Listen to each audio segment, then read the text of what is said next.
How's it going, everybody? Welcome, and thanks for being here tonight. More Shenhe co-op ensues this evening. I'm gonna get cracking here in just a minute. Let's see if I can catch up with the chat really quick. I think I'm seeing some quest spoilers, so I'm gonna ignore that stuff with the quest spoilers. People seem to be wanting snow, I think. I don't ever get snow here, so I can agree with that.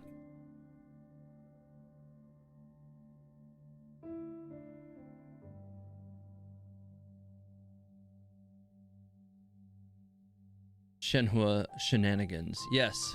Yeah, they're going to be Shenhe co-op. Mostly I'm going to be farming mora tonight. That's what we need. That is what I need tonight. I need a lot of mora. Is there any condition? Let's see. Is there any condition to join TH's world, or is it first come first serve? It is first come first serve. I'm on the NA servers. TH, you don't want snow, and serious snow at that? Yes, I do, and let me tell you why. So where we live, snow is not particularly frequent, but not unheard of.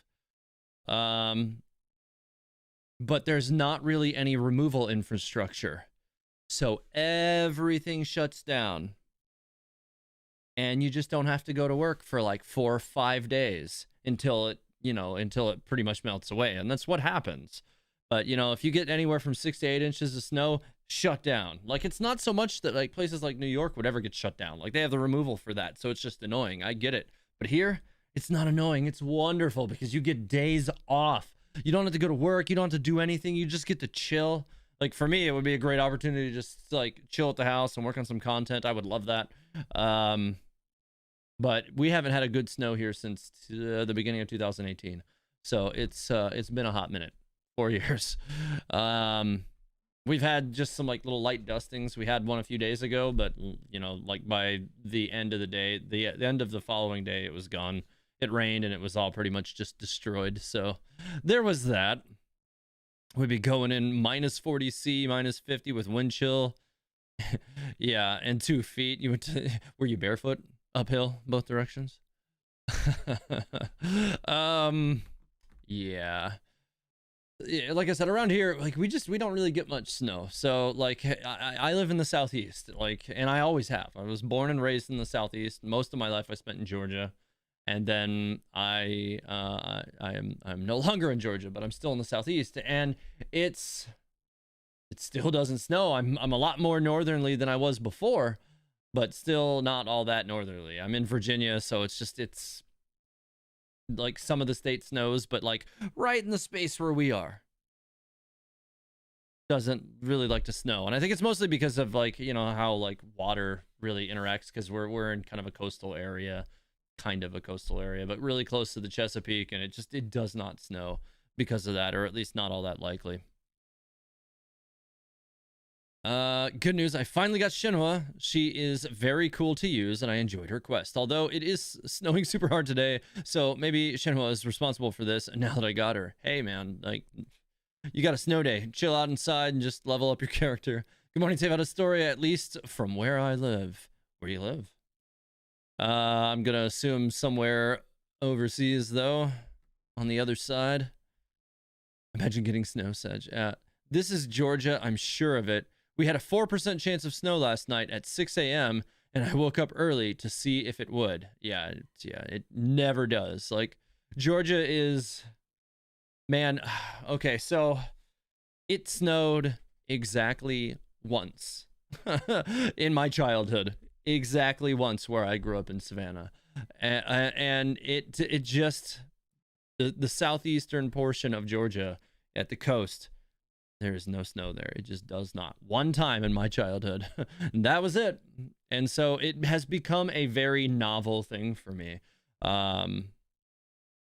I would like to see snow. Like I said, in my particular area and in my profession, like, everything shuts down when it snows because it's dangerous. So everything just stops, and you get a reprieve. You just get to chill, which would be super great. I would love that. So bring it on. Someone from New York, snow is just a minor inconvenience. Yeah, except for that part where you can die on the roads because everybody's overconfident driving in the snow. Here, nobody drives in the snow because everything just shuts down. The snow took me back to when I was in middle school and I would have no school. Now I'm in college and I'm still on Christmas break, so it doesn't matter, but it was fun. The snow was great. Yeah, like that's pretty much how I feel about it. As a fellow Virginian, I feel your struggle. Yeah, like most, like especially in like the southeastern, like the eastern, I should say, portions of Virginia, where you're closer to the Chesapeake and you're closer to the ocean. It's just, yeah, it just doesn't snow much. It really takes quite cold temperatures for a long duration for it to stick. Tell you about a story. If you ever get the chance to, try some 100% maple syrup, preferably freshly made and nice and hot, and then poured on snow. Best thing ever. That's a thing that people do. That, I'm not gonna lie, it sounds intriguing. Can you get Giardia from eating snow? Like that seems like a thing that would happen. Like as a kid, I was just like, I want to eat snow. Like, yeah, let's do that. Let's eat some snow. But like, I don't remember if I ever did. And also, as an adult person, it seems like a good way to get a stomach flu or something. Where I'm from, snow is literally non-existent, so I love when it snows, even if I have to go to work. Yeah, absolutely. It has to be hot in order to do it right. Okay, maybe maple syrup lollipop. Is that what it's like? It's like a maple syrup lollipop. Interesting. I wouldn't have imagined it to be that way. So if it's like boiling hot, then I suppose it would kill any of the microbes in the snow. Interesting. Yeah, I've never heard that people do that, but that's really, really cool. I'm now intrigued. You know, now I'm gonna be on snow watch. If it snows here this year, we're right in the sweet spot for Virginia. Like if it's gonna snow, it'll happen within like the next like 6 weeks probably, but we'll see. I've given up holding on to hope, but I kind of feel like, you know, it's not gonna happen. We've had some cold weeks, but whenever we get, you know, precipitation, like all that stuff has just moved on. So we don't really see snow. It just doesn't happen here. Anyways, oh, I hit the wrong button. Technical difficulties. So I need to be farming some more mora this evening. That is the main goal of the friendship level farming tonight. So it's gonna be mora ley lines for me. That's what I need the most. So we're gonna be running mora ley lines here in Inazuma. Those of you who already know my my world code, 6084-220. It's in the top left corner. Like I said, first come first serve. We got 2 more slots, and we're just gonna go hit those more ley lines and level up my Shenhua's friendship level. She's almost friendship level 4 now. She's very close, and getting closer to my goal of friendship level 6 every day. I got used to living in the mountains. Oh, we got a bunch today. But like I said, first come first serve. If anybody has to go, then we'll open it up, or maybe, you know, in 30 minutes to an hour, I'll entertain maybe swapping, you know, making some swaps. We'll kind of go from there. All right. You will commit rev. I strangely know exactly what you mean. All right. Did we not get the third? I think we missed somebody, so I'm gonna take this one and see what happens.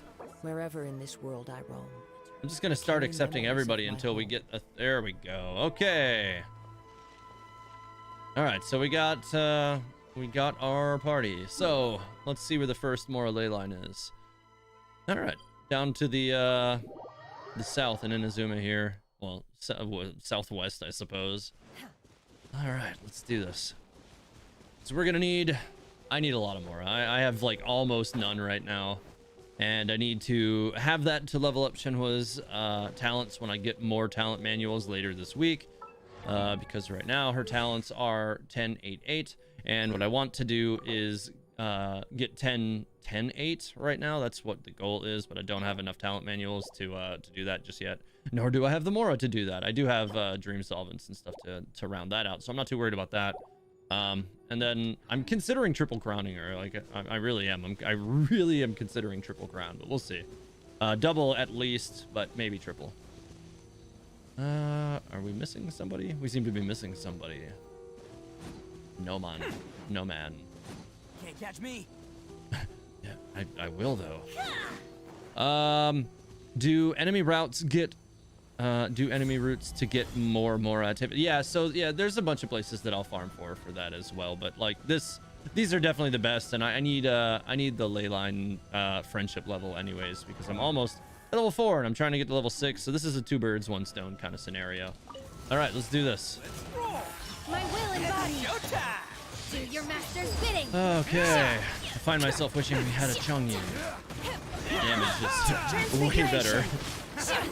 My poor Shenhe doesn't really, she does not perform as well in a non-cryocentric team. All right, I do have some defense. I didn't even really realize I had those. All right. Yeah, I mean, Shenhe without a Chongyun is basically a support, and mine's not rigged to be a support, so it gets weird. All right, to the south, we got another one down here. Don't be nervous.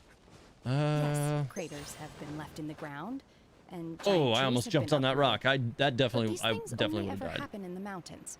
Feels strong, man, when you're denied more than one. What? Wow, you crown her? Yeah, I have 1 crown on her so far. I'm gonna do a double, and we're gonna see how that works. Now, like I said, it's worth noting, you know, I have mine rigged up to be a primary, so it's intended for her to run with Chongyun, and if you do that, then you see much bigger numbers than you're going to be seeing here. I mean, the skill numbers don't really change, but the normal attack numbers increase dramatically under those circumstances. Take your true form. Where you at, Ether? You dum-dummed? Did you kill yourself? What'd you do? Oh, there you are. Here it comes. All right, we're starting. Oh, it's these. Transfiguration. Oh, I completely whiffed that one. Unfortunate. Do your master's bidding. I should have used the burst before doing that. Oh well, whatever. Not that big a deal. Transfiguration. My will embodied. It's pretty much coming out and missed. Whatever. And condensed again. Like, I'm hoping to have like a nice stack of mora at the end of the night. It'll really help to drive the leveling up of lots of future characters. All right, we need to head over to the west now, which we have this right here, which will get us pretty much right there. How's everybody enjoying the event? I actually haven't started the new event yet. To probably nobody's surprise. It's usually a long process for me to get started with those new events whenever they come out, because I have to make time to do it. And I'm working this weekend, so it's all sorts of craziness for me this week. Let's see. I like big numbers. Shenhe camera expressions showcase, please. When I get her to friendship level 4, I'll unlock her last one, so I can definitely do that. All right, let's go.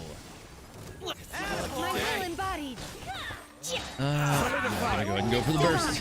My will embodied. Bro, that condensed resin hurts because of Hero's Journey achievements? Hero's Journey achievements? I don't know if I understand. Because of Hero's Journey achievements. Is that...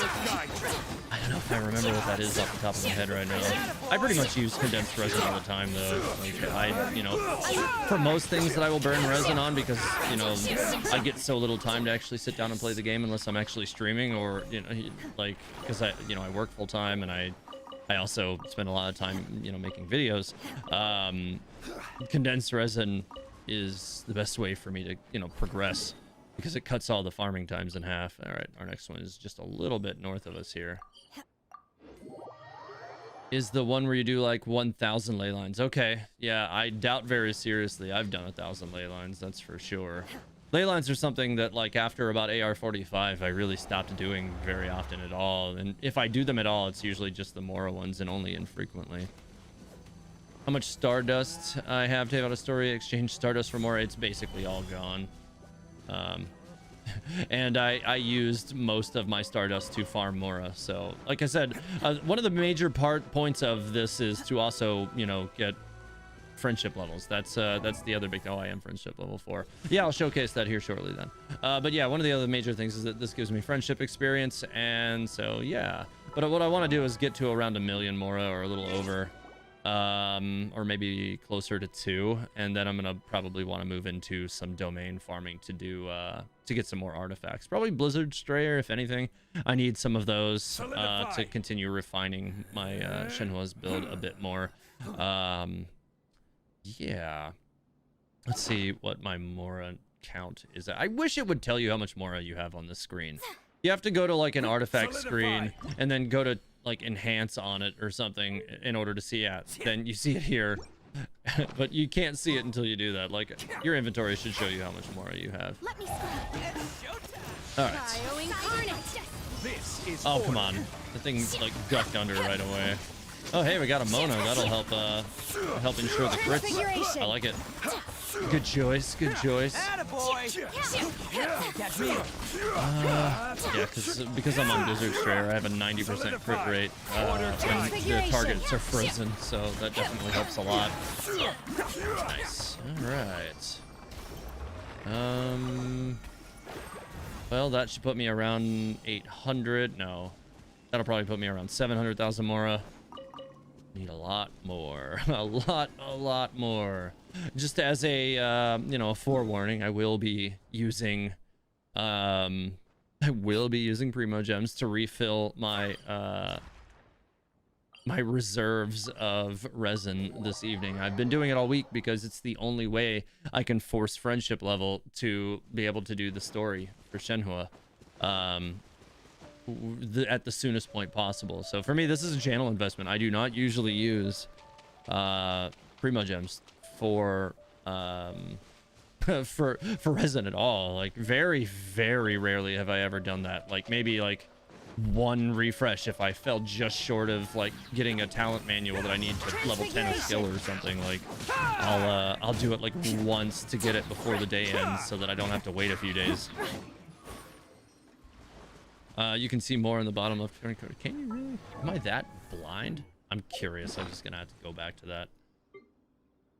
Yeah, you're right. It's down. It's, for the love of Mike, put it in the same location. Oh my God, why do they move it around so damn much?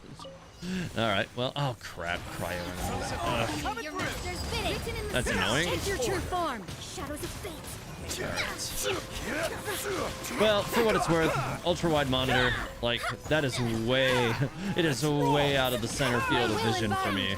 I can't really accurately explain the size of of my monitor through a camera, but maybe I can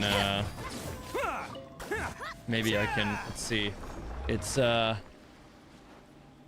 like this. I can't even put it on the camera. I gotta back up more. It's like this. So like I gotta actually look to the left or right to see that stuff because it's so far off the center. So it's not exactly in the normal field of view, which is probably why I've never noticed it. Excuses, I know, but you know what? I'm gonna stick with it. That's my story. It's big. Or long, whatever.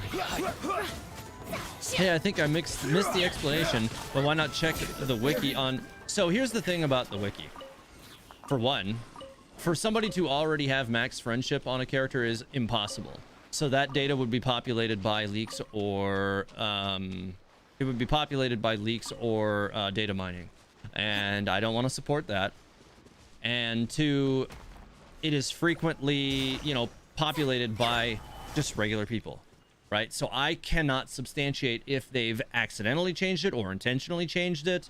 I can't do that. So when I write character origins, I always base them on the actual in-game character origin stories that I can see on the game myself to ensure that that is accurate information. I do not want to publish it and have it be based on somebody's incorrect interpretation of what they saw on the wiki, or somebody messed with it and changed it or something weird like that.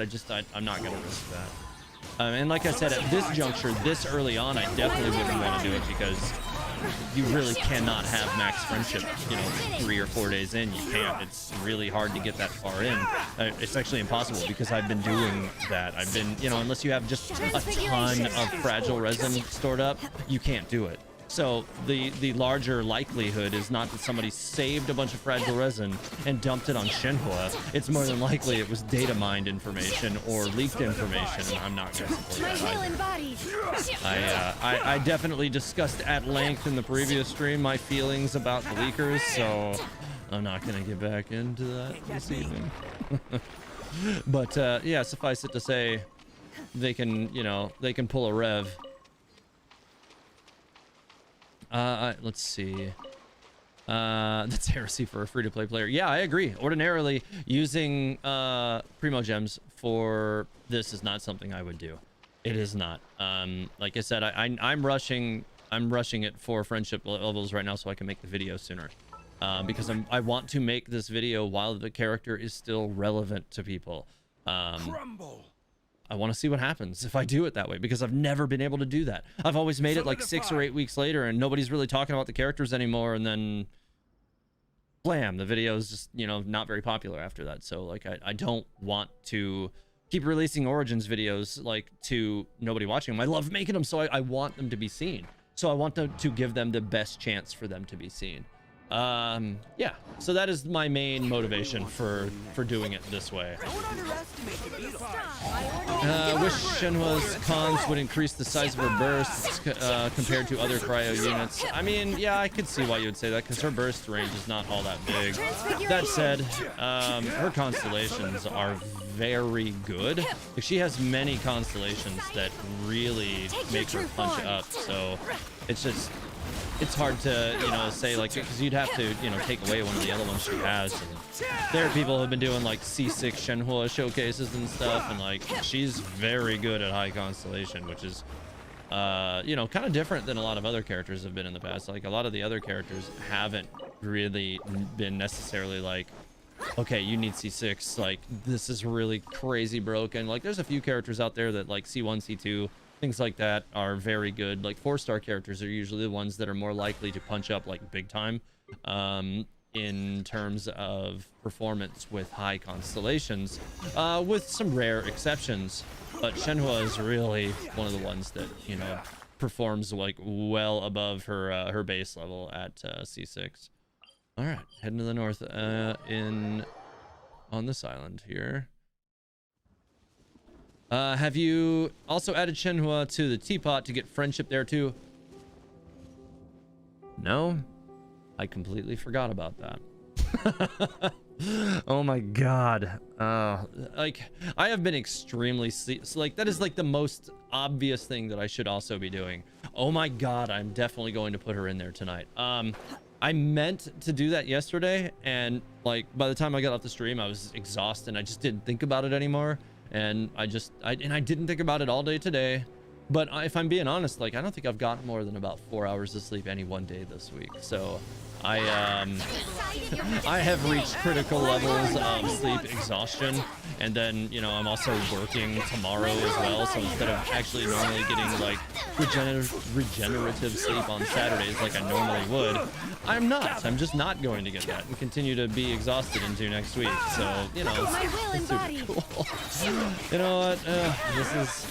This is the life I signed up for. This is what it is. Yeah. Okay. Whale play a different game? What? No. I definitely don't want to do that. Especially, like, I have a reasonable investment in this game. I ain't trying to bounce around and invest in other games right now. I think probably the only other, like, online game I would even contemplate putting any investment in, like, monetary investment in right now would be Lost Ark when it comes out, and only if they bring my class back, because they, you know, I've played it in other regions and I really like that game, and I actually really do want nothing but success for that game here, but they got rid of Arcana, and I don't know why. I guess they're rebuilding it or something. That class is my favorite class in that game. It's amazing. I really loved playing that class, and they just took it out for some reason. So, and I have no idea when they're gonna bring it back. So why is there still combat music happening? I don't know what's going on over there. Oh god, more specters. Come on. Take your true form. Ooh, that was a good one. Please don't push yourself too hard. Too late. I mean, it's just kind of how it's been on it. In fact, if anything, like I've been like in a constant state of this since I started the channel, you know, like 18 months ago. It's been, this is just how it's been for me. You know, like if I'm not working, I'm working on content. It's, I'm trying to, you know, give myself my best chance at being able to do this full time, when the contract of my current, career expires next year, at the beginning of next year. So, at which point, you like, if I go full time with this, my plan is to double or triple the amount of video productions that I have. So, you know, I'll still probably keep up a normal 2 to 3, you know, like 3 to 4 days a week for 2 to 3 hours stream schedule, if not more, if I can. But the plan will be to make 2 to 3 times more like videos weekly. So instead of having like one main content release, like on an average of every 7 to 10 days, I would have, you know, 2 to 3 videos a week instead. That would be the goal.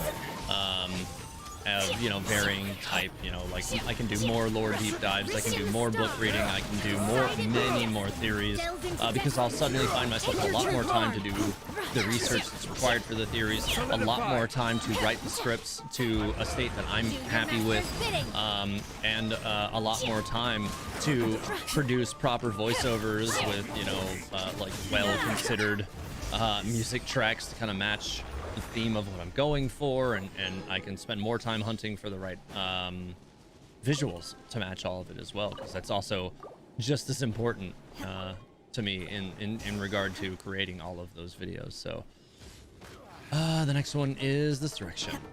I think he needs to push himself harder. I don't know about all that rev. But what I think I do need to push is you off a cliff. Come on. I wouldn't say you're a whale. I mean, I wouldn't really say I'm a whale anyways. I'm really not. Like, the whales are the ones who are, you know, like C6ing every one of their characters, or at least like serious investment, like C3, C6, C4, like on every 5-star banner. Like, they're getting R5 weapons all the time. Like, I can't afford that. Like, even, you know, with my, you know, my content creation earning, like I can't come anywhere close to earning that. And like I wouldn't dream of spending my actual career income to that point, because it would break me. I can't afford to do that, you know. Like, you know, not to give you too much of a window into my life, but like my wife and I own 2 cars, and one of them currently is not running, and I am having to figure out what the hell's going on with that, thusly taking more of my free time because my car broke down. So I'm trying to figure out what the hell's going on with that. So like I actually spent a few hours trying to mess with that today, and I still can't figure out what the hell's going on. Don't worry about it. I grew up around cars and working on cars, so I'll figure it out. But yeah, I think it's got some electrical gremlins or something going on. So, you know. Oh my God, I got murdered remotely the moment I started that. That's not okay. Come on, Genshin Impact. Come on. That was just unfair. Is Aether in there again? Damn, he's not letting anyone else have a chance to get in. He's always the first one. But that said, he didn't really get in last night. Like, he was one of the first ones in last night, and he lagged out so bad that he had to leave. He wasn't able to really contribute last night because of that. So I certainly don't blame him for wanting to try again. And yeah. Let's see. No rest for the wicked. Are you saying that I'm some kind of wicked person? Because I'm definitely not. Have you ever gotten in deep with the lore of any other game? I would say yes. I mean, like, I haven't actually like sat down and written theories for lore in other games. But I have concept art books and like story, like direction books, and like all of that for several other games, including Horizon Zero Dawn, Halo, for many different Zelda titles. Like those games are, you know, I've definitely done like personal, like deep lore diving kind of stuff, but I've never sat down and written any scripts for any of that. I would love to actually dabble in, you know, some theory crafting for some other titles. I think that, you know, what with, you know, Horizon Forbidden West looming, there's a lot of mystery or mysticism about how they put that story together that kind of teases on some other stuff. I very well may be doing some theory craft for that. I will definitely be doing a recap of the first game as like an Origins of Aloy, because the first game is essentially the origins of Aloy, and since she's a playable character in Genshin Impact, I find that to be relevant enough reasoning to kind of dive into that and also use it as a stepping stone to maybe bring some occasional Horizon content to the channel. So we'll see how that works out and how I can balance that as Forbidden West comes out. Same with Breath of the Wild 2 for that matter. I would actually really love to kind of cross-pollinate with that and see if people, if there's enough people, you know, in our community, in this, you know, in the Genshin community who enjoy Zelda to maybe appreciate some Zelda content. We'll see. What I can say about Zelda theory crafters though is that there's a lot of very, very good ones already out there, and you know, like, I couldn't possibly claim to understand the lore, you know, so quickly on the level that they do. You know, like I'm sure I could make fine theories, but like those guys have been doing it for, a lot of them have been doing it for, you know, 5-6 years. Like that's dedication that I haven't earned yet. So like it's gonna take me some time to you know, produce understanding on a core level of like the Zelda, you know, mythos like they have. So like that's one thing that would kind of stop me from really trying to do that. How Genshin, let's see, is how Genshin make you think you're not a whale when you see C6 units? I mean, yeah, that basically is it too, right? Like my version of high investment on a personal level is like my Raiden Shogun. But there were a lot of people who went C6 Raiden and R5 weapon. But I have an R1 weapon. Like it's got no additional refinements on it, and I had to stop myself because the money that I set aside to roll for Raiden Shogun, which I should add, it was still well under $1,000. You know, I reached that cap. I got to C4. That was the goal, but I only just hit it. So, in all things considered, I think I was lucky to have gotten it with the investment that I provided for it. So, you know, there's that. So to have gotten her weapon into C4 with what I had put aside for it, I wasn't displeased. But she's the character that I've dug the deepest for. Most characters, I don't invest more than about $200. That's my cap. Like that's what I feel like the channel allows me to afford, and that's what always stops. Because, you know, that's about all it really allows me to do every time a new character comes out. Aside from that, that money needs to be reinvested in other aspects of content creation, new equipment, and just, you know, making sure that my weaponized household are, you know, stable. I mean, TH should at least rotate more often, but you know, hey man, like these guys have only been here about 30 minutes. This is, you know, calm yourself, Rev. I said at the beginning of the stream, I will consider doing some rotations, but if you're so eager for me to push you off a cliff, I can arrange it. No, seriously though, we probably will do some rotations in 15 or 20 minutes. Actually, you know, maybe in about 10 minutes we'll do a rotation. But I haven't used that many resets yet, so yeah, I've only used one reset, so we still got plenty to go. So yeah, probably in about 10 minutes, maybe like 3 more ley lines, we'll probably do a reset and, you know, get some more people into this. What? Hang on. I think I missed something. What, did you find something? I'm confused. What? Oh, you son of a bitch. I knew you were gonna do that. I knew it. I knew it. I was like, you're gonna blow me up if I go over there, aren't you? And then I decided to trust you. That's what I get. That's what I get. I was just about to say, you're gonna blow me up, aren't you? And then you did. You son of a... oh, you're a bad person. You're a bad person. I actually, like, if you know, go back and watch, I was just starting a dodge because I was like, You're totally about to, yep, and it was just a little too late. Let's see. Can't wait for your Ankanomiya vid because Ankanomiya is loaded with lore. Yes, it is. That is an area I am like very, very like ready to do some exploration on.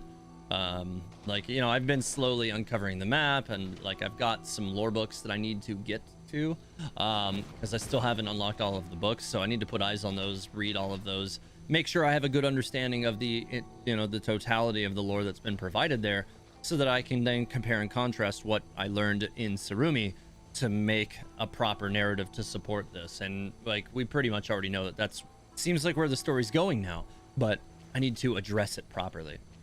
The assumption that every person has somewhere to call home is naive. We got some Fatui guys here. Take your true form. Disappointed they never give Beidou her fleet. We've only seen the flagship so far. Yeah, that's true.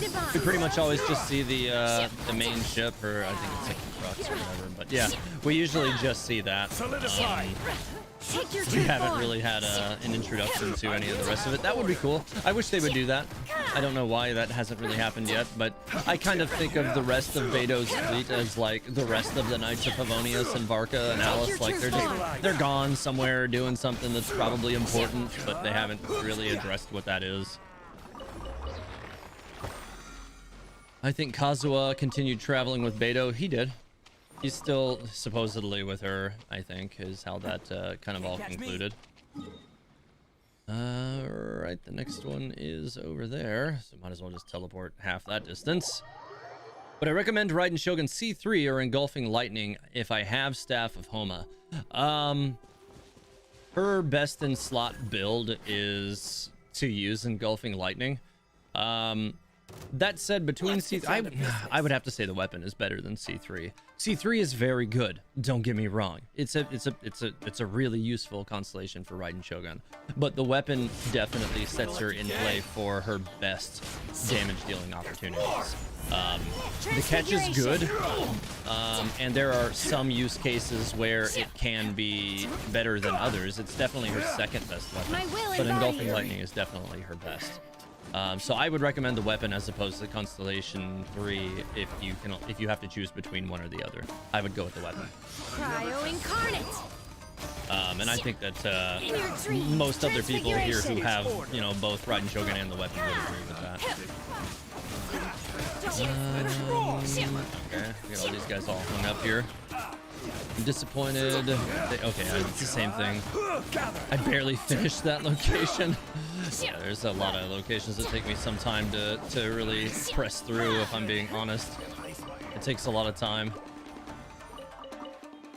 At Sacred Sakura Petals, I mean, Kazuha met Beidou just recently when Traveler asked Beidou for a ride. Kazuha wasn't on the ship during Osile 2.0. So yeah, he wasn't there during, you know, the battle with, was it Baish or Baish or however you say the name of the other enemy. I don't want to say too much, but with that said, it doesn't mean, like, you know, just because he wasn't in any of the frames doesn't necessarily mean that he's not there. And also, for what it's worth, Kazuha having been on the ship during the events of like 1.6 and forward, I do believe that like the time implication between, you know, those events and today's story events are supposed to be pretty significant, like, you know, upwards of like 6 to 12 months. Like, I'm pretty sure it's been a while, just like it was in between like the events of, you know, 1.0 and 1.6. Like, I think it was also supposed to be implying something like a year's worth of time had gone by. Less than $1,000 is considered a small investment to you? No, it's not. That's what I'm saying. Like, that's exactly the point. Like, that was it. Like, I said well under, by the way, well under. Because I'll just go ahead and tell you, like, the amount of money I put aside for Raiden Shogun when she came out, in addition to what I was saving up in the game, I put aside $700 for that. And it took me months to justify that. Like, I was skimming from other months of channel revenue to make sure that that was feasible for me to do. So, because I needed to make sure I could continue to invest in other aspects of my channel. So, that was what I invested in for Raiden Shogun, and I ended up with C4 and her weapon at base. which was good. I was really happy that I got that far because I feel like there's a lot of people with that level of investment who didn't even get that far. That said, it didn't seem like it was going to go super well at first, but you know, it could have gone a lot worse. Yeah. So, but no, it was a huge deal for me. Like to me, that's a ton of money. Like I can't just be throwing, you know, money hand over fist like that. Like I can't afford that. I definitely cannot. My wife and I own a house. I own a broken car. We can't afford to be doing that stuff. It wasn't that high, but yes, she's one of my favorite characters. She's definitely like the character, like my most potent DPS, and has created a party for me in this game that, generally speaking, eats everything that I throw at it. So it was worthwhile in terms of both content production and like many use cases that have allowed the game to be meaningfully easier for me when I needed it to be, which is good because for me it's all about time, right? Like I need to be able to complete things fast. I need to be able to farm things fast. I need to not struggle with the spiral abyss to ensure that I can get through all that stuff fast. And if I can, you know, the faster I do it, the less, you know, the more time I get back for content creation and other aspects. So like that's important to me. That's stuff that I kind of have to do. That's why I loathe crowded areas. All right. We're gonna do one more, and then we're gonna swap. Who is in the is the other one like right on top of us? Like where the hell is this thing? I'm still only seeing the one that's on the map right here. Okay, it finally disappeared. But yeah, we're gonna do one more, and then we're gonna swap out with who's in the world with some of the other viewers that are here. Where are they? Is there just none left? Okay, there it is. I just was overlooking it, I guess. It was only just north of me. Oof. That was why I was asking. Also, I don't know if it was brought up what Kazuo was doing after the abolition of the Vision Hunt. Nothing would be keeping him from staying in Inazuma. So I was kind of hoping that he was going to stay in Inazuma, but it doesn't seem like that's what he was going to do. It seemed like he stayed with the fleet, but I'm not positive. It does seem like he stayed with the fleet, though. Yeah, funds running dry. Must speedrun current content. Yeah, like that's one I'm trying to make sure that I put some aside for, but she's not going to be anywhere close to like my Raiden level of investment. I can't afford that. So that's not going to happen. She'll probably be, you know, like a C0 with the weapon or a C1 with the weapon. If I can, like, my version of, you know, maybe splurging a little bit in 2.5 might be for her weapon if like her weapon ends up being something that I really want, and that wouldn't even be to probably, like, I've been saying for a long time, if they release a crit damage catalyst, I want to test it on Mona. And so far we don't have a 5-star crit damage catalyst at all. So if that ends up being a thing for 2.5, I will probably double down on one for Mona, if that's how all that ends up working out. But we'll see. We'll see. My will embodied. Raiden is pretty cool. Raiden's awesome. I love Raiden. Her entire style is really cool. Like, she's one of the more compelling characters in the story to me. Sadly, I know kind of what's coming and how huge she's going to be to future story developments. But I mean, it shouldn't be too much of a surprise. I've been predicting, you know, her being meaningful to upcoming story developments anyways. So this is what it is. But still, I hate being spoiled. It's the worst. It just is. Like, people who put spoilers in thumbnails on YouTube should be like, ooh, I almost said a really bad thing. I'm not gonna say that. What I'm gonna say is that they should just be removed from the platform entirely. Yeah, that's PC. We'll go with that. Removed from the platform and banned from the game and throw them off a cliff. I mean, let's just keep killing this stuff. Kazuo is probably going to be training to improve his combat skills, something like that. I mean, that seems like something he would probably be doing. He's kind of a focused dude. I mean, his original goal kind of did come to fruition, right? Like, I feel like, you know, like, I don't want to say we're not going to see much of Kazuo now, but what I will say is that the journey that they set out for him, they kind of built for Kazuo as a character kind of a contained story in 1.5. Or was it 1.5? I think it was 1. Or was it 1.6 when he first showed up? I can't remember. I mean, I think it was 1.6. they kind of set up a contained story for him to, like, he had that desire to reignite his friend's vision, the masterless vision of his dead friend, and he did that. He figured out that it was a thing that could be done, even if briefly, and he was satisfied. They kind of brought his character arc to a close. So in order for them to bring him back for something, they kind of have to establish some stakes for him, I think. You know, like, it's easy for them to bring back the main cast of, like, Leowa characters or other Inazuma characters, because, like, you know kind of what's going on with all those characters, but he's kind of like a vagabond, right? Like, he's kind of torn between two worlds, so, like, how do you really bring him back in? I don't know. We'll see. I hope they do. I really like Kazuha as a character, and I do have hopes that we'll see more of him. Let's go kill this thing really quick while you're strong. And then after we kill this, I'm gonna reset everything so that we can invite some new individuals to the co-op. I think when he wielded two visions, that was important to the lore, so he may show up later. I would agree with that. That was actually something I pointed out in my details video, was that, you know, it proved that it could be done. Something I would be interested in seeing, following up in that regard, would be to see whether or not there are individuals in Teyvat who have actually garnered two visions naturally. Wouldn't that not be really interesting? Like, what if there are characters out there who actually have two visions? They've been given more than one. Like, that would be really interesting. So I'm kind of hopeful we'll see something like that at some point down the road. All right, so I'm gonna reset the world so that we can get more in, but thank you Ether, thank you Warpaint, thank you Noman for helping out with this chunk. I'm gonna open it up for some others to join in, but yeah, that went pretty good. Thank you. Let me go ahead and return to single player so that we can get some more in. Return to single player, me. All right, hang on.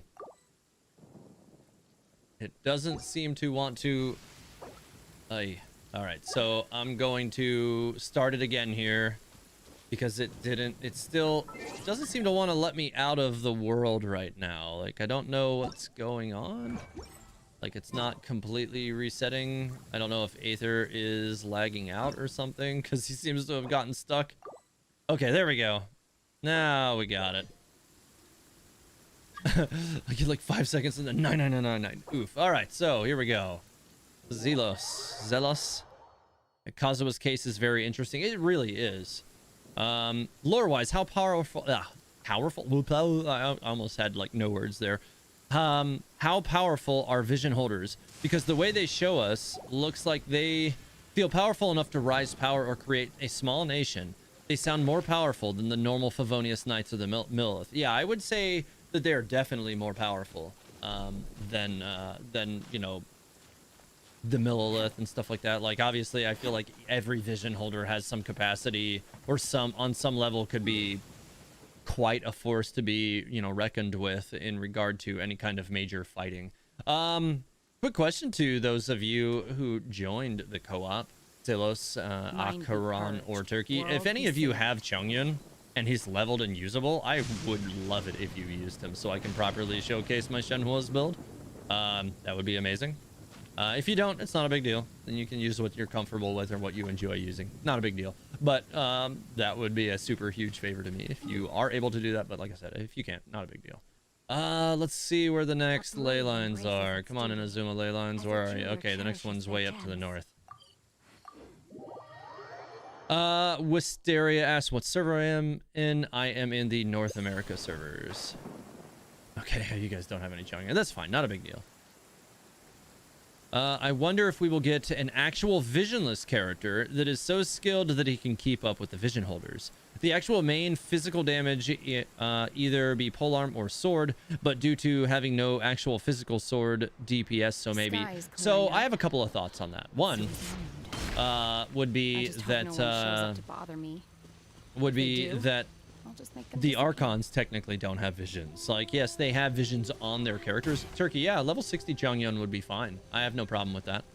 But yeah, they don't have actual functional visions. And if you needed additional proof on the fact that their visions are fake, I did record some video of me when I was doing the quest where you would interact mortal with those world at the times like stones these, that reacted to not your visions. customary to And use Zhongli, an Raiden umbrella? Shogun, and Venti, none of their visions lit up to those stones.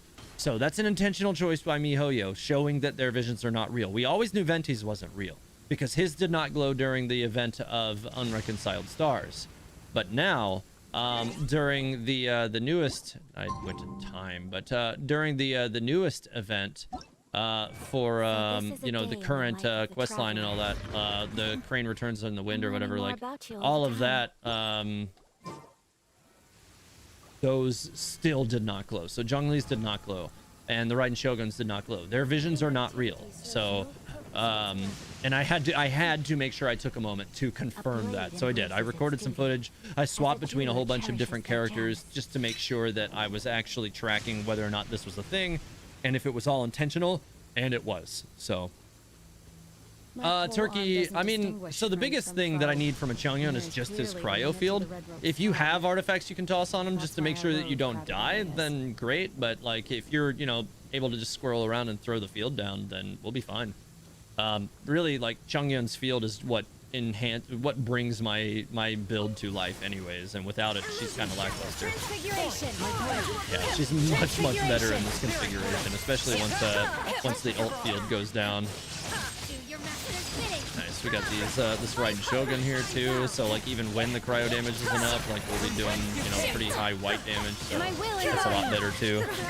So speaking of like interesting, you know, intentional choices that MiHoYo makes for little details that are easy to miss, like the visions not working for the Archons for that specific event and for Unreconciled Stars.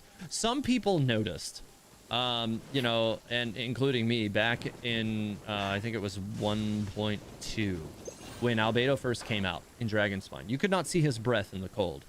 They have since patched that. You can see his breath in the cold now, indicating to me that you were originally supposed to be able to see his breath, and maybe they just forgot to code that in.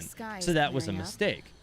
I just hope no one But shows I up to noticed bother me. recently that you cannot see, well, maybe not that recently, but during the events of, you know, the 2.3, while we were in Dragonspine again, that Raiden Shogun's breath is not visible. You cannot see hers. So this kind of establishes like this idea that the Raiden Shogun and Albedo are probably not the same kind of artificial creation. Like whatever methods were used to create Albedo and whatever methods were used to create the Raiden Shogun are not the same.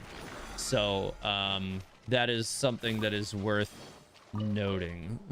So we'll kind of see, you know, as things progress, to what extent that, you know, that actually, you know, has consequence, because we can't really say for sure what that means right now.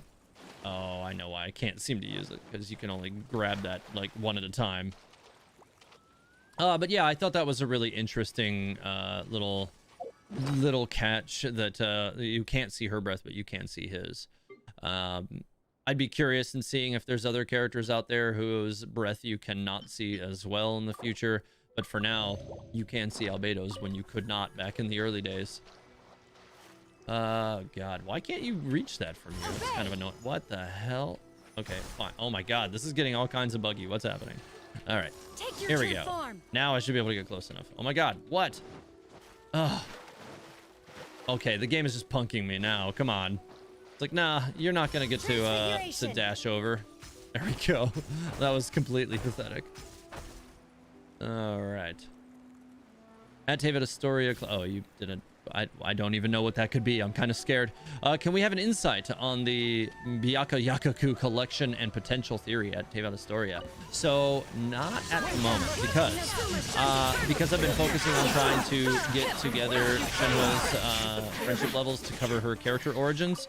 I haven't been able to complete the quest and get all the books for that yet. So until I've completely read all of that content, I don't want to speculate or theory craft on it, just because I have an incomplete picture at the moment myself. I haven't had the time to do all of that and all of this. I've had to prioritize, and since I want to get Shenhe's origin video out while she's still relevant and people haven't completely forgotten her for Yayamiko, this is where the focus has to maintain. Yeah, if you're spending $200 a month on any game, you're a whale. Don't let MiHoYo convince you otherwise to make yourself feel better about it. I mean, okay. I mean, listen, but here's the thing. where that's concerned for me. I have never spent outside of 1.0. I have never spent $1 on this game that wasn't generated from this channel. So I work for the money that is spent on this game by creating content for it. I have never used the money that I make for my actual, like, normal, everyday career that I have on the outside. So, like, to me, it's not the same. Like, when I spend money on the game, it's not because, like, I'm whaling. Like, if I were whaling, I'd be spending, like, to me, in my mind, I'd be spending a much higher percentage of the revenue that I make from the game just to roll on the characters because I you know, I want to build them to excess. But I try to keep that in perspective and not over invest and overextend the financial situation that I have going with the channel. I don't like it to expand beyond a certain percentage of that because, you know, at that point it's not an investment. At that point it's just excess for the sake of excess, and I've only done that so far for the Raiden Shogun because I wanted to invest in her as an Archon character. That was an exciting concept for me, and I don't foresee doing that for anybody other than maybe the Archon characters. But, you know, who knows, maybe they'll release another character that really resonates with me at some point in the future, and then, you know, it's on. But I kind of doubt it, so we'll see. Is the other one above us? It's above us. I'm just way below this thing. But yeah, so that's kind of why I don't tend to look at it as like a whaling situation. Like, it's all channel investment to me. It's, you know, I get the characters and I make, you know, I have to get all the characters so I can make lore content. But, you know, I get the weapons so that I can make, you know, good characters that are actually useful, and I can stream with them and actually, you know, show everybody what they're doing. Now, if I were going for every character with R5 weapons and C6 constellations, yeah, I'd be like, I'm a whale for sure, bring it on. Or even if I were R5ing the weapon and just going for reasonable constellations, or vice versa. But I'm not. I can't afford to do that, and I understand I can't afford to do that. And even if I could, I still don't think I would, because there's a difference between excess and necessity, if that makes sense. That's just kind of how I feel about it. Like, the average 200, like, I think, you know, because of the money I make from the channel, like, I think a $200 investment is a reasonable one, approximately per new character.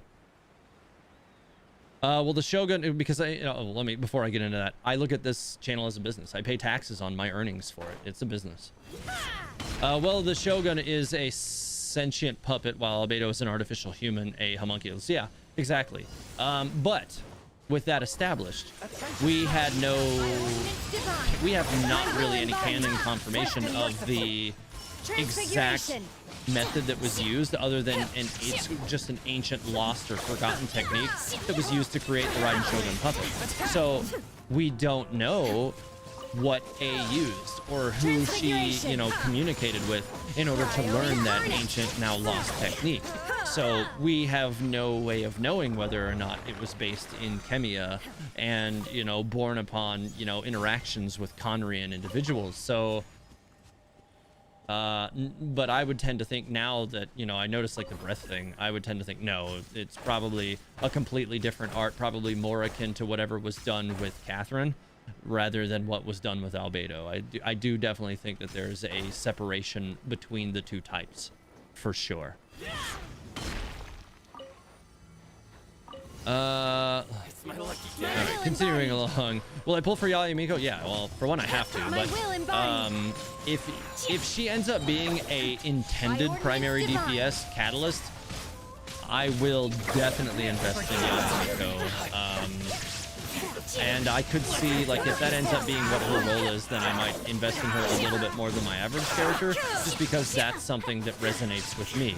But that's not something that I do for every character. It's not like my Kazuha, my Ayaka, my Ito, my Yoimiya, like, none of those characters have constellations. I'm surprised I even ended up getting their weapons. The only reason I ended up with their weapons is because I won the 50-50s. Because if I had lost the 50-50s, I probably wouldn't have kept rolling for their weapons. All right, we'll just teleport up there because that's going to be a lot faster than walking around the hill, I think. No, ATH is making content, but all the other players, don't lie to yourself, don't get comfortable in spending in this game either. No, you're right about that. You're 100% right, and that's one of the reasons why I make that distinction about, like, this is a business for me. That's why I spend that money, because it's an investment. It's, you know, it's a production. It's, you know, it has entertainment quality, and it allows me to convey information from a point of experience to people with regard to gameplay. So I can tell you with confidence that, like, this constellation, if I have it at C1, or this weapon is good if I have it, where I cannot give you that opinion. And I'm usually the first to say, like, if somebody asks me a question about something I don't have experience with, then I won't offer an opinion, because I cannot give you an opinion because I don't have experience with that, if that makes sense. So yeah, because for me, this is a business. I make those as an investment, but people should be careful. Like, you know, like, a hobby is a hobby, and that's great. And if you know, see this game as a hobby, great, you know, spend some money on it. Like, I think everybody should have hobbies, because people who don't have hobbies tend to spend their money on things that you'll get even less return from than a game. But because I know a lot of people who don't have hobbies and spend their money on things that, you know, the next day they don't have anything to show for it, which is really infuriating to me on a personal level. I don't understand how people do that, but that's neither here nor there. So yeah, like, it's definitely something where you have to be careful with, for sure. You know, I think it's definitely a rare individual who, you know, will spend $200 a month on Genshin Impact and make sure that they get every character, and they're not a content creator. Like, I am very in tune to the fact that, like, my window into the game, or the experience of the game, is a little bit different than the average person, because I have access to all of the characters. And I hit my limit. I thought I had more. Damn it. No, I thought I had more. But yeah, because I have all the characters, I have a, you know, a different window into the game. It's just, you know, kind of the nature of it. And I like to use that window to just push information to everybody, and share my experience of everything, to the best of my abilities anyways. There's definitely some people who, you know, provide better combat content than I do. Because I don't really sit down and do the math like I used to.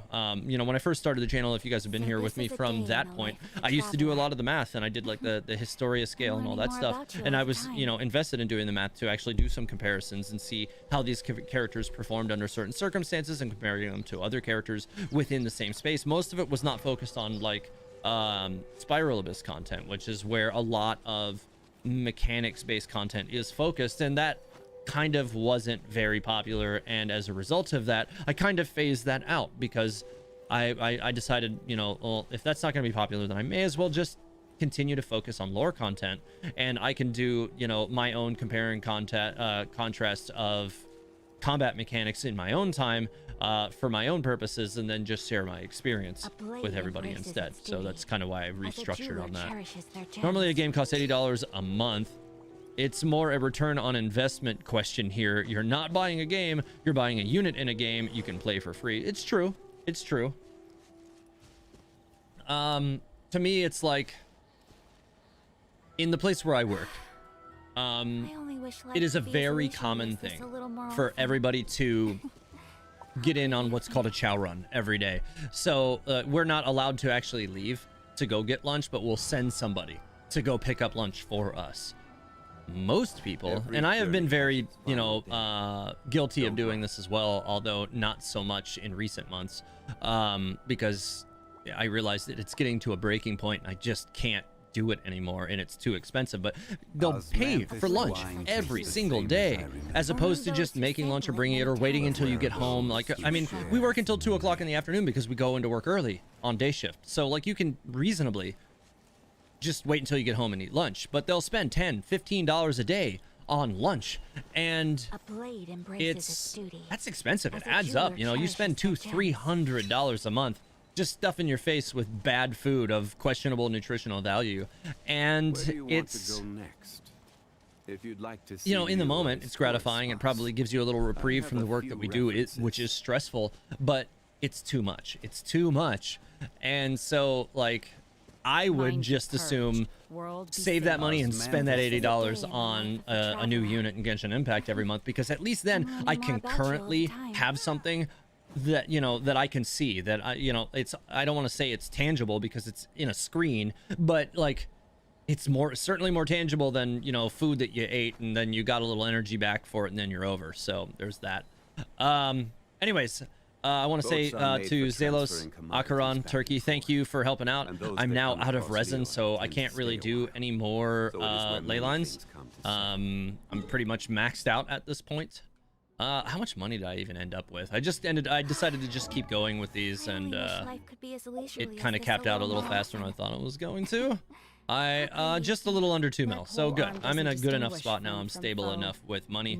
I will trying to determine whether or not I'll have another co-op stream tomorrow or not. Probably not. No, I definitely will not have another co-op stream tomorrow, because I don't usually stream on the weekends, and honestly, I need a little break so I can get back to working on some video content. But what I'll probably end up doing is just in my own time, like trying to get some co-op stuff going. So for those of you who are, you know, who have managed to get to stay on my friends list, because I do usually have to purge it from time to time, I may see who's around tomorrow and try to do some co-op in my own spare time, just so that I can continue to do it. But I probably won't do it on stream tomorrow, but we'll see.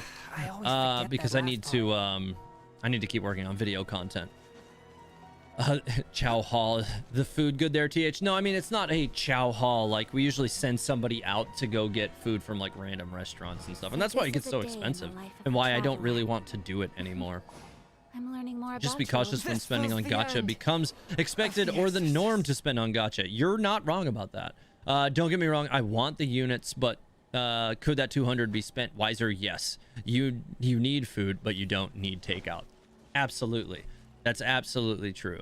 The assumption that every person I think has somewhere to call home is naive. there's I got used to an living in important mountains distinction. alongside Like the for me birds on a and personal beasts level, a long time I don't ago. have a problem with spending up to a certain amount a month on a hobby. And usually that cutoff is around $100, and I don't care what that is. So like, there's definitely been other games before I was even a content creator where I was willing to spend some money on, you know, game content, up to about $100 a month, and then the cutoff is there. I'm like, all right, I'm not going over that because this is a hobby. This is discretionary funds that I use just to entertain myself a month. It's not really to me that much different than, you know, spending the money to go see a movie or to, you know, buy a movie on a streaming service or anything like that. And honestly, buying a unit in a game to me is probably going to still return better yield than those, because again, you have something concurrently to show for that investment if you indeed get a return, because gacha is dangerous in that regard. And that's the problem I do think with having, you know, the pricing set the way it is in gacha. Like, to me, usually, like I said, it's around $200 to guarantee what I need, historically. And, you know, like I do my thing and try to make sure that I can do that sustainably. But for a lot of people, they'll do that and overextend themselves. And you should not do that. Oh yeah, do the teapot. Good call. I forgot about that. Anyways, Zelos Soccer on Turkey, thank you. I'm gonna go ahead and clear the world out before you guys suicide on the fountain over here. You know what? I'm gonna save you. I did the opposite thing of what Aether did. I stopped you from dying. Anyways, I'm gonna go ahead and clear my world. Then I'm gonna head over to my teapot. But yeah, thanks for helping out with the co-op portion of the stream, guys. I do appreciate it. Anyways, return to single player. Spend your money on however you like. However, I'd advise if you spend money on Genshin, spend on Welkin or Battle Pass. Those are definitely the best returns, and they're guaranteed returns, which is always, you know, useful. The Welkin and the Battle Pass give you, you know, set things every month. And I think that those are the things that most people do spend money on. You know, obviously the banners, in terms of investment, they're gambling. They're just gambling. So you do have to be careful with that. Not to mention, you know, like gambling can easily become an addiction if you're not careful as well. So that is absolutely something else that should be considered, where that is regarded.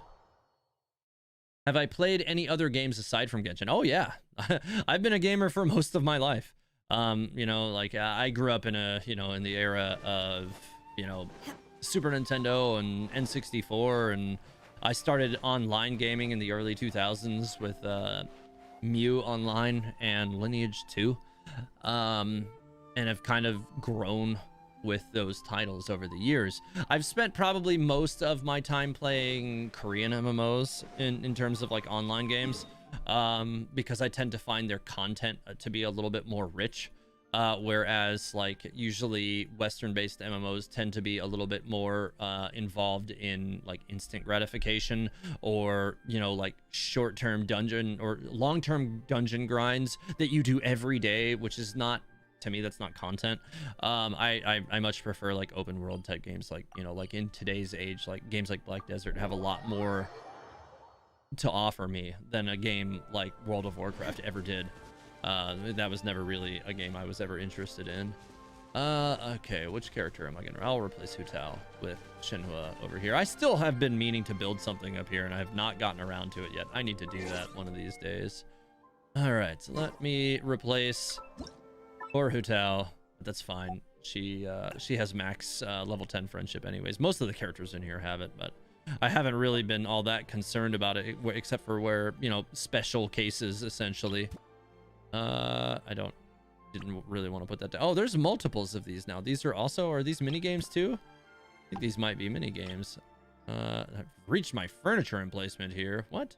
I guess you can probably only put down like one of those here or something. Either that or the characters are eating so much furniture emplacement here that I just can't put anything else down. I guess we'll find out in a second when I try to put Shenhe down. Let's see. Nope. Yeah, I can't. What the hell? Oh my god. Characters take up way too much contribution, or not contribution, but load here. It's pretty bad. All right, evenly spaced, because this is just where I kind of stick characters most of the time. TH, don't eat and you can spend on units. False. I'd much rather spend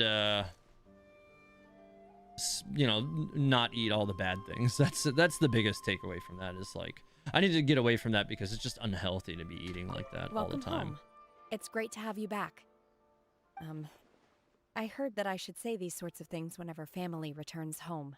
Interesting. Like, so yeah, this is if you don't have Shenhe, then yeah, you'll hear a little bit of her her character interaction stuff here in the teapot, which continues. You'll get more options the higher level in friendship they get as well. You probably know that already, so I'm just gonna go ahead and let her talk. How do you like it here? To be honest, I had originally expected this place to be like an Adeptus abode. I mean, it's kind of like an Adeptus abode, except for this area right here, which happens to be really empty. I never suspected that your design would differ so greatly from what I had imagined. You mean having nothing? There's nothing. There's stuff in the other areas, just not here. If you had to pick, would you prefer an Adeptus abode or here? Most Adepti spend their years wandering the outside world. Though their abodes can be uniquely picturesque, they also feel like a lonely and remote paradise. Like a place that has nothing in it. It's probably more like an Adepti abode. Warm and cozy, and I have a nice person like you to keep me company. I've truly never experienced anything like this. What I mean is, I like it here. I will cherish this place and learn to adapt to life here. All right, that's good to hear. However, there are many pieces of decoration and furniture here that I've never seen before. I'm uncertain of their use or purpose. Chairs. Mostly just chairs. So please take a moment to explain everything You sit to me on them. when you could spare the time. That's a chair, and that over that's a chair. That one's a tree. We can make it into a chair if you want. Welcome She home. should have more lines. It's great to have Simon you back. says, but I'm still confused about how they work together. What are you talking about? Not wrong because you're praying for an early return, but they get away with it because there is hard pity. I think I'm missing something there. At Teva Astoria, yo, bro, what about that time when Rev and Yumi tried to kill you and I saved your ass? Yeah, that was awesome, actually. Yeah, where you gave me the ice bridge so I could get away from them. Yeah, that was, came in pretty clutch on that one. In my opinion, if you have the expendable money to spend on games like Genshin and it makes you happy, then go ahead. At the end of the day, it won't affect other players. Just remember to set a limit. Yeah, that's the important thing, is to have limits with it, for sure. Like for me, like I had set greater limits for several months. Like a more shallow cap for several months leading into Raiden Shogun, so that I could justify doing that. But that was also a character that I was anticipating and really excited for. So like I wanted to make sure I could do that. Mobley711 asked, would I play Lost Ark in February? I'm kind of torn about whether or not I want to get into Lost Ark or not. I'm considering it, but they don't have my class. They took my class out for whatever reason to rebuild it and have made no announcement as to what they're doing with Arcana at all. So until I hear something about Arcana, I've kind of just been writing it off, which is sad because it's a game I've been excited about for years. You know, like I think I heard about Lost Ark for the first time in like 2015. Like that was a long time ago, and like I was anticipating it a very long time ago. And you know, like I've played it in other regions, and I got banned in other regions because I was, you know, playing it outside of the IPs that they wanted in their game. But I was there, and so it was just one of those things. But the bad ping is also a problem. But the mechanics of the fun are a lot of the mechanics of the game are a lot of fun, and so I'm definitely interested in playing the game here. I want my class back. That's what I want. A lot of the other classes in the game don't really speak to me, but that one does. Atavita Storia, hey, just tuning in. How's it going? Pretty good, Kyria. I already finished the co-op portion of the stream, but yeah. I heard that I should say these sorts of things whenever family returns home. Chat? Would you like to have a chat with me? Then I suppose you must enjoy chatting. Let's go. Just like, all right then. Oh, I skipped that accidentally. Aside from my rigorous training in the Adepti arts, my master also taught me the skills of conversation. Though more often than not, she was the only one speaking, and I ended up just listening quietly. That tracks, because Cloud Retainer definitely is one to talk. Although, it's interesting to me that, like, she was given rigorous training in the skills of conversation, and then drunken guy sits down at the table and she threatens to jam a drink up his ass. But, you know, that's a thing that happens. I suppose I should take the opportunity to practice whenever it presents itself. Why don't you start? Yeah, I mean, that might be a good platform to start on. Yeah, let's just have a basic conversation. What have you learned about making conversation? Well, it seems that conversation is a skill that can't be practiced like other arts. There isn't any concrete methodology to mastering it as far as I can tell. Not really? I only remember my master saying that the purpose of talking is not only to convey information, but also to direct the mood and deepen mutual feelings. How do you direct the mood? Well, according to her, you should pick topics of interest to your partner. That's the best way to direct the mood of the conversation. Before I met you, I wasn't close with anyone. There were barely any topics that would ever spark my interest. You don't seem like you enjoy chatting at all. Well, whenever my master brought you up as the topic, I'll admit I felt quite amused. Yes, you. Me? She said that you are widely regarded as a bold and fearless hero. But if people had seen the look of sheer panic on your face when you fell from the first jade chamber... Yeah, about You that. were blushing. Oh, is this how it feels when the mood of a conversation begins to shift?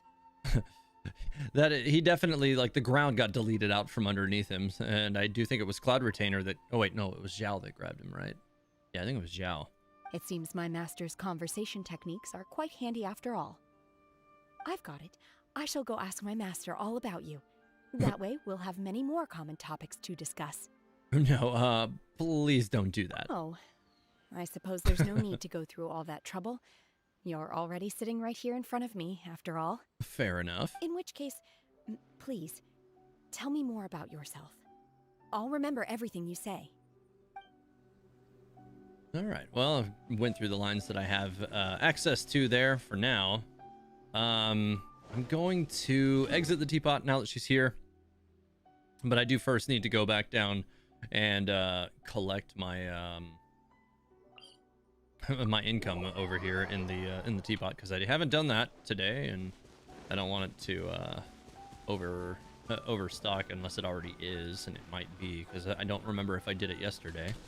And then I'm gonna go to Alkanomia and continue exploring there for, you know, probably another 30 minutes to an hour until the end of the stream, because I'm still working on finishing up over there. And let's take what I can get for my Shenhe from that. It doesn't really give you a lot of friendship level, but I'll take whatever it will give me. I'm at 4.5. I got another 1.5 levels to go before I, you know, finally hit that level 6 and can start writing her origin script. So I got to keep working on that. Still going to be a daily task no matter what. Sebastian 27B, have I completed the Ankanomiya world quest? Yes. I haven't completed all of like the side quests and everything that I need to get, but I have completed like the main quest that gives you like the boss and all that stuff. Yes. Oh yeah, somebody did ask earlier, hopefully they're still here, to see the facial expressions now that I have unlocked all of them. So she has this one, which I have used for some screenshots already. One of which I posted in Twitter yesterday, like right after the stream. Very unamused, like she's, you know, angry at somebody, or, you know, probably gonna, again, place a beverage container in places they don't belong if somebody doesn't leave the room. And then smiley, which, okay, yeah, it is very dissimilar from her normal face. I was like, wait, is this different from her normal face? It is, yeah, because it's kind of funny like how like different a character will look just with like a slightly elongated and slightly upturned mouth, and I think it maybe just raised the eyes just a little bit. Because like the character herself, you know, like generally has a very solemn, lonely look to her. But you upturn the mouth just a little bit and make it just a little bit longer. Raise just the tips of the eyes a little bit, and all of a sudden she looks a lot happier. So it's kind of surprising like how like how dramatic that ended up being, just for like such a subtle change. It's probably because we're just used to seeing her like these two faces mostly.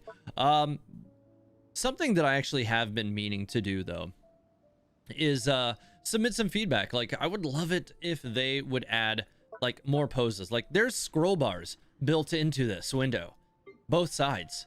There's scroll bars. To me, that indicates that they intend to add more, because you can move these windows, but we have not gotten any more yet. Where are they? Add some more. Give us more emotes. Give us more facial expressions that we can use to enhance our screenshots. And me as a content creator, I could use it to enhance my videos. That would be amazing. Please, MiHoYo. If anybody from MiHoYo sees this, please add more emotes and facial expressions. It would be so much better and so much easier for me to convey, you know, like specific scenes and stuff of characters. If we had access to things like that, that would be amazing. Oh boy, Cloud Retainer has embarrassing stories about us. If Cloud Retainer became playable, it'd be hilarious to see. Yeah, that would be unexpected. Oh, there's tons of chests over here on these in this section of the island. So this is definitely where I needed to be. I'm gonna start with this stuff over here. I don't know that I even really need to swap it to the other time of day status right now. I'll get out of here with that. Obey. I actually should use some of the mora that I just got to continue leveling up my Kikomi's artifacts, so that she can actually provide half decent heals for me.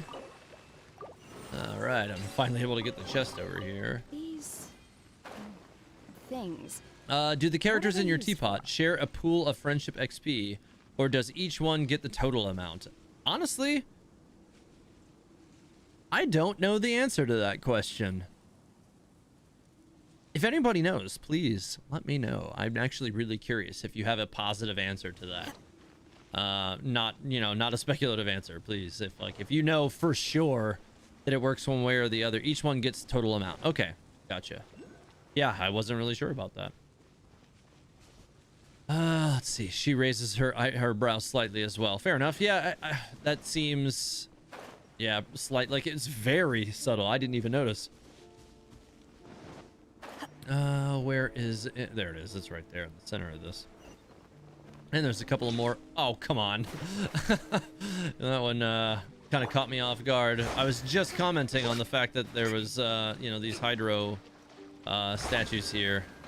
Oh God, stop running into it. All right, I'll take that now. And while I'm thinking about it, let me go ahead and, like I said, level up some of Kikomi's artifacts. Can I level up? Do I have any items for? No, I have to actually ascend her in order to do that. That actually might be something I should do tonight too. I need to get more Songo pearls. I do need to go fight the hydro boss. I don't have any resin though, so I can't ascend her to 70 yet anyways. So I'm not gonna worry about that right now, but I will continue to level up her artifacts for now, because that'll at the very least make her a bit more useful than she currently is, because her heals are still very, very piddly the way they are right now. They need significant improvement.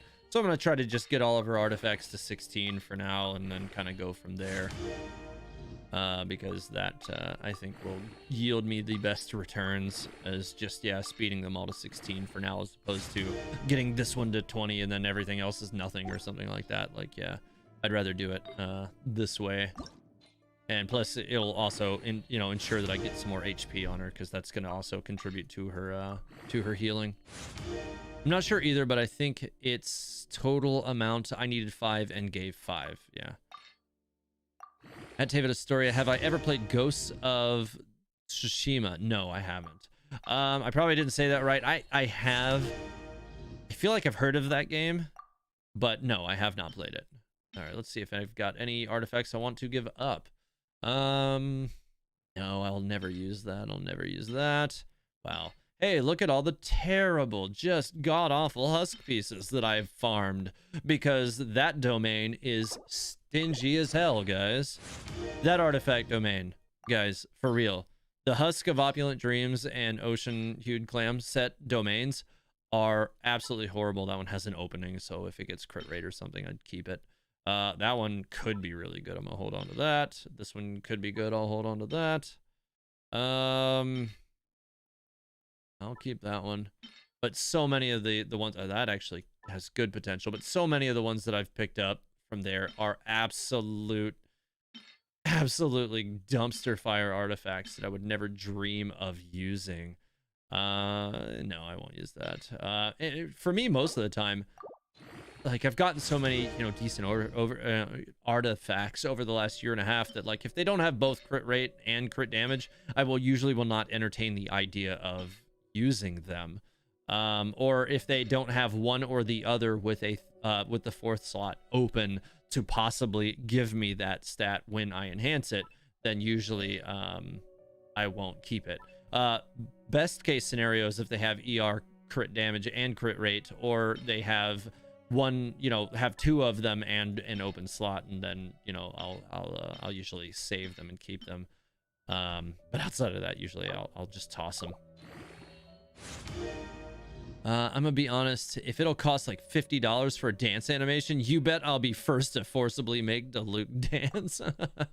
That would be hilarious. Although I guess, from a certain point of view, there's plenty of content creators who have forced Diluc to dance all sorts of crazy dances over the last year and a half. So that's a thing. But being able to see him like your Diluc, your personal one, dancing in your world is would probably be worth some laughter for sure.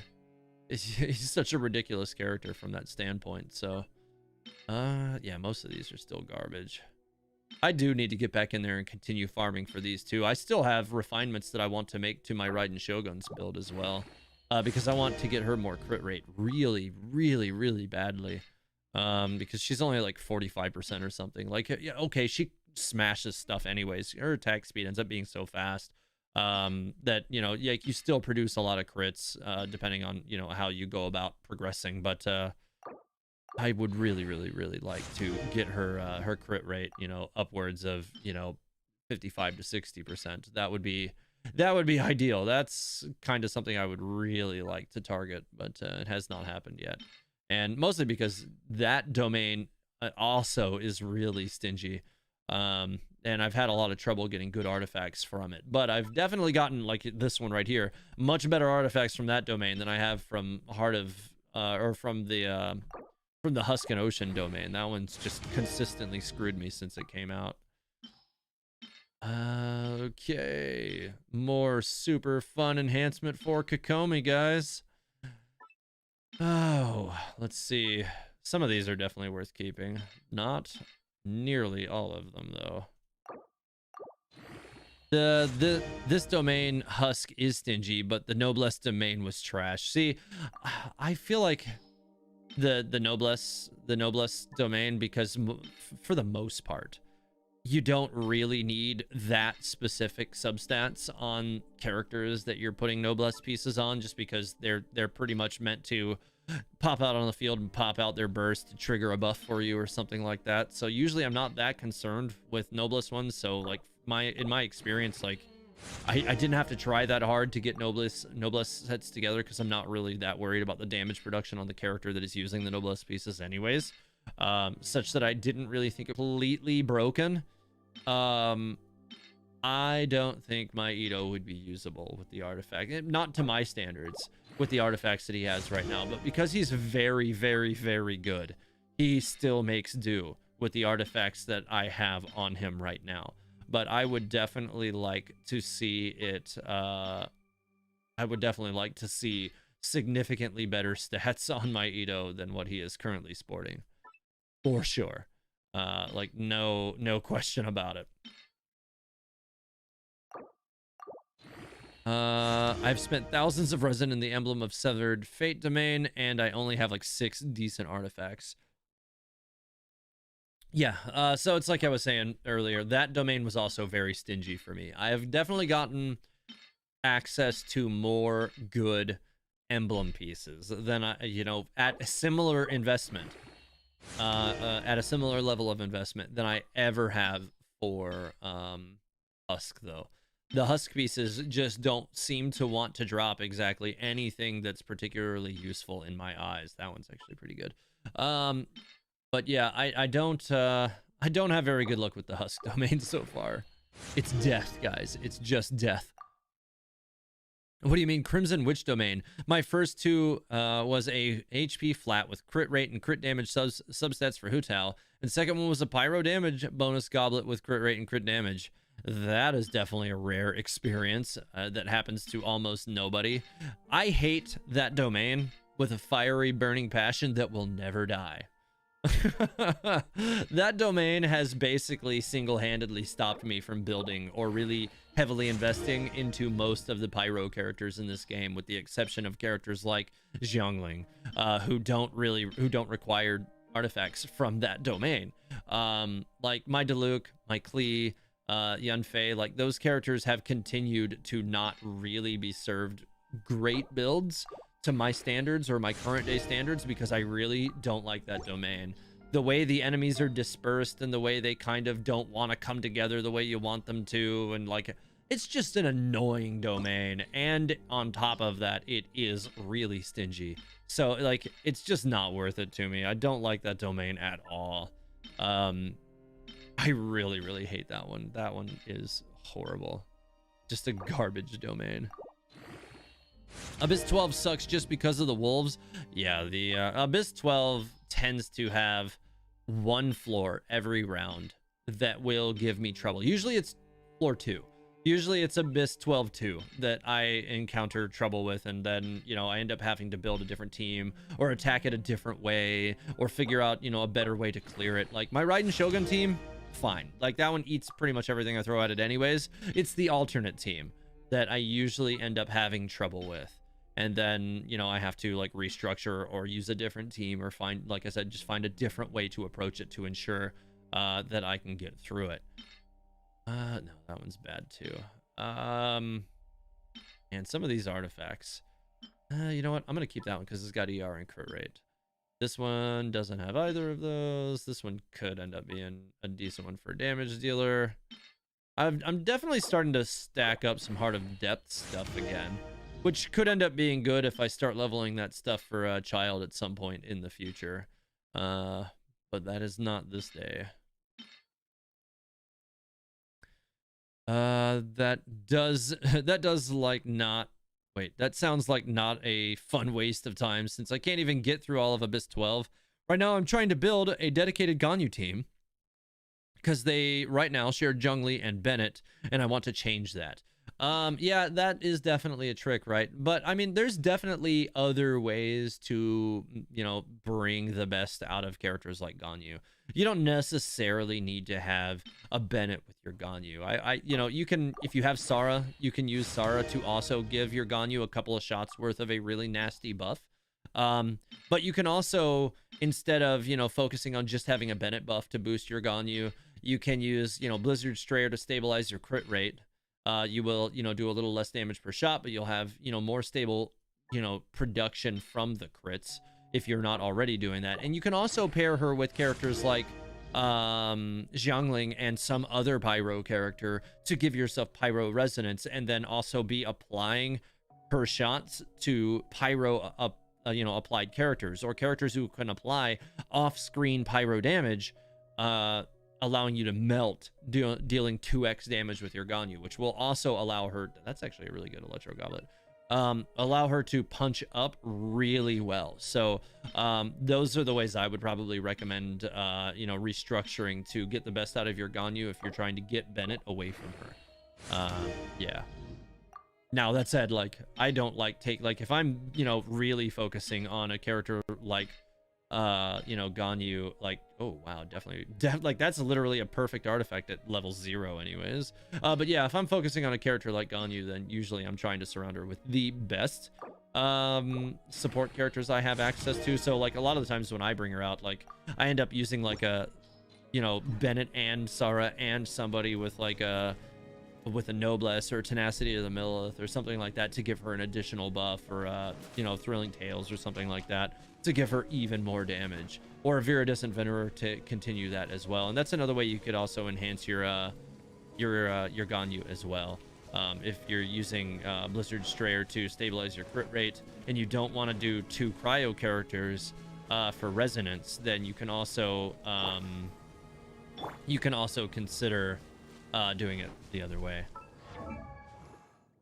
All right, so now my Kokomi has 23,000 health, so I'm going to be very curious to see how much healing she takes with these adjustments after spending a few minutes finally enhancing her artifacts.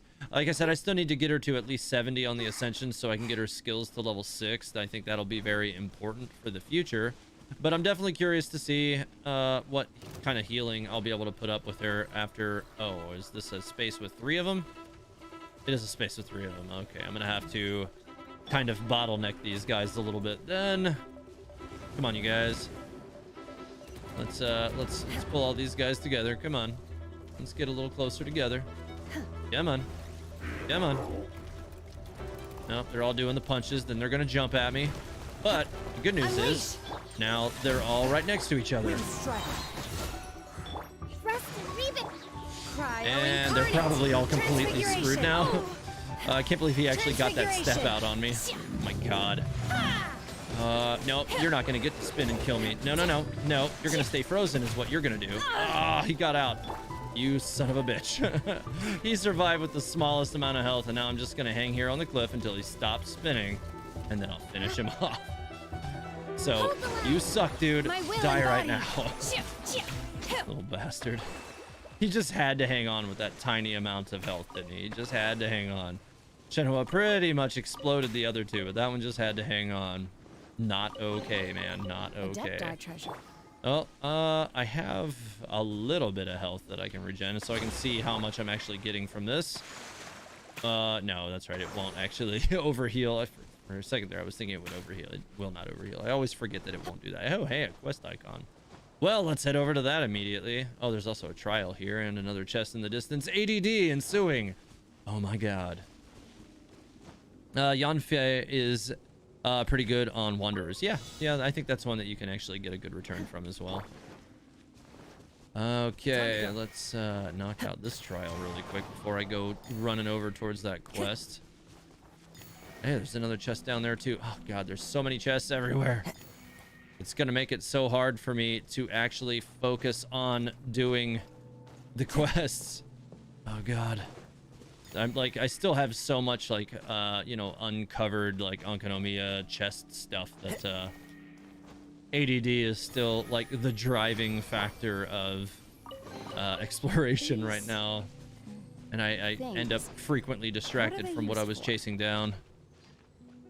The absolute worst domain is the one that increments your cooldown, by 150 while being affected by Hydro. That one is really annoying. I agree. Although I tend to be able to kill the enemies on that one pretty quick, such that it doesn't usually bother me too much. At least historically.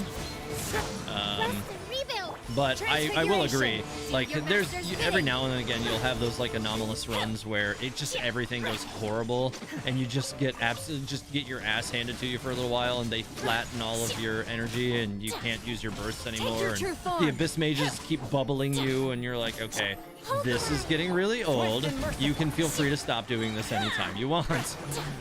So yeah, that can get really frustrating. I agree. Hesperus Boon. Okay. Wonder how many achievements I've made it up to as of that. 448. Ever closer to the 450 mark. We're getting there. We're getting there. All right, so let's head further in this direction because we've got a few chests. Some kind of weird. There's another field over there. I think I've got everything on this one. All right, let's go. Oh, there's all sorts of stuff down here. There's a trial over there and a chest in a structure. Yeah, there's all sorts of stuff over here. So I definitely have not spent much time over here. Where's the Sealy? Okay, he's up here. Let me go get that Sealy. Wait, where's the NPC that's supposed to be here? I don't even... Maybe I have to bring the Sealy over here or something. Sealy's, there's two. All right, well, I'll find him. He might be below me in that section that I glided over on the way in here. So I'll probably have to head down there to trigger that. Not a big deal. One with wind and cloud. One with nature. Round up all these guys. Oh, you guys are gone. Nice. Those wolves had no chance. They didn't get to do anything. Shenhe.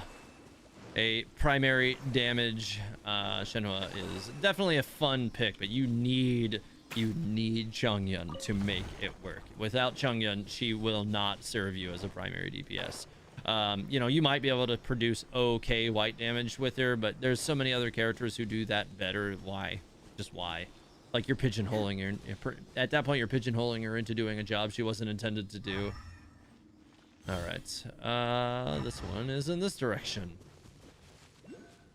How many wishes do you think could get a C3 5-star with medium luck? Oh man, that is a loaded question that I don't know if I want that that statement on my conscience or floated out into the aether. Like, it's really hard to quantify a statement like that because everybody's you know, interpretation of, you know, so-called medium luck, I think, is slightly different. So yeah, I don't know if I want to give an opinion on that. It will be a large investment. Yeah, I think, you know, it's not unheard of, at the very least. I will say it's not unheard of for people to probably spend upwards of $1,000 to reach that if you're not lucky. So I'll say that. I think the worst is the cryo one where the ice falls. I don't even know if I remember that one off the top of my head. Or maybe I just cleared that one so fast because my Raiden Shogun Jiangling team just... That, you know, that team clears a lot of the domains really without any hassle. But there's a few of them out there that can be a little bit of a challenge from time to time. All right, let me get this so I can move that Sealy. I got Amos bow and really good set for Ganyu. Currently equipped on Diona for the jokes, but I won't pull for Ganyu because I find her gameplay boring. Oof. I understand that. I do. You know, that's for like the same reason that I don't really use my Xiao or my Hu Tao very often, even though they're built really well. Like, I actually got really lucky with their builds, and have really good, you know, like crit rate and crit damage numbers on both of those characters. That said, I don't really like Berserker playstyles that much, so I don't use them very much as a result of that. I will say I find Ganyu much more interesting than those two characters, but only just. Like, it's one of those, just one of those things. Like, Ganyu is one of the characters who kind of, to me, factors into the game very much like Zhongli, where Ganyu will invalidate content. She won't just like beat the content, she'll invalidate it, and it's like, it just becomes not fun at that point, which is, you know, like, Zhongli not only invalidates content, but makes you a worse player while you do it. So it's one of those things that, like, I tend to avoid using Zhongli, even though I love that character for many reasons. I tend to avoid using him because I don't like invalidating content that much. You know, and one could argue that my Raiden Shogun team also kind of invalidates content, but it invalidates it by, you know, proper rotations. At least there's some artistry to it.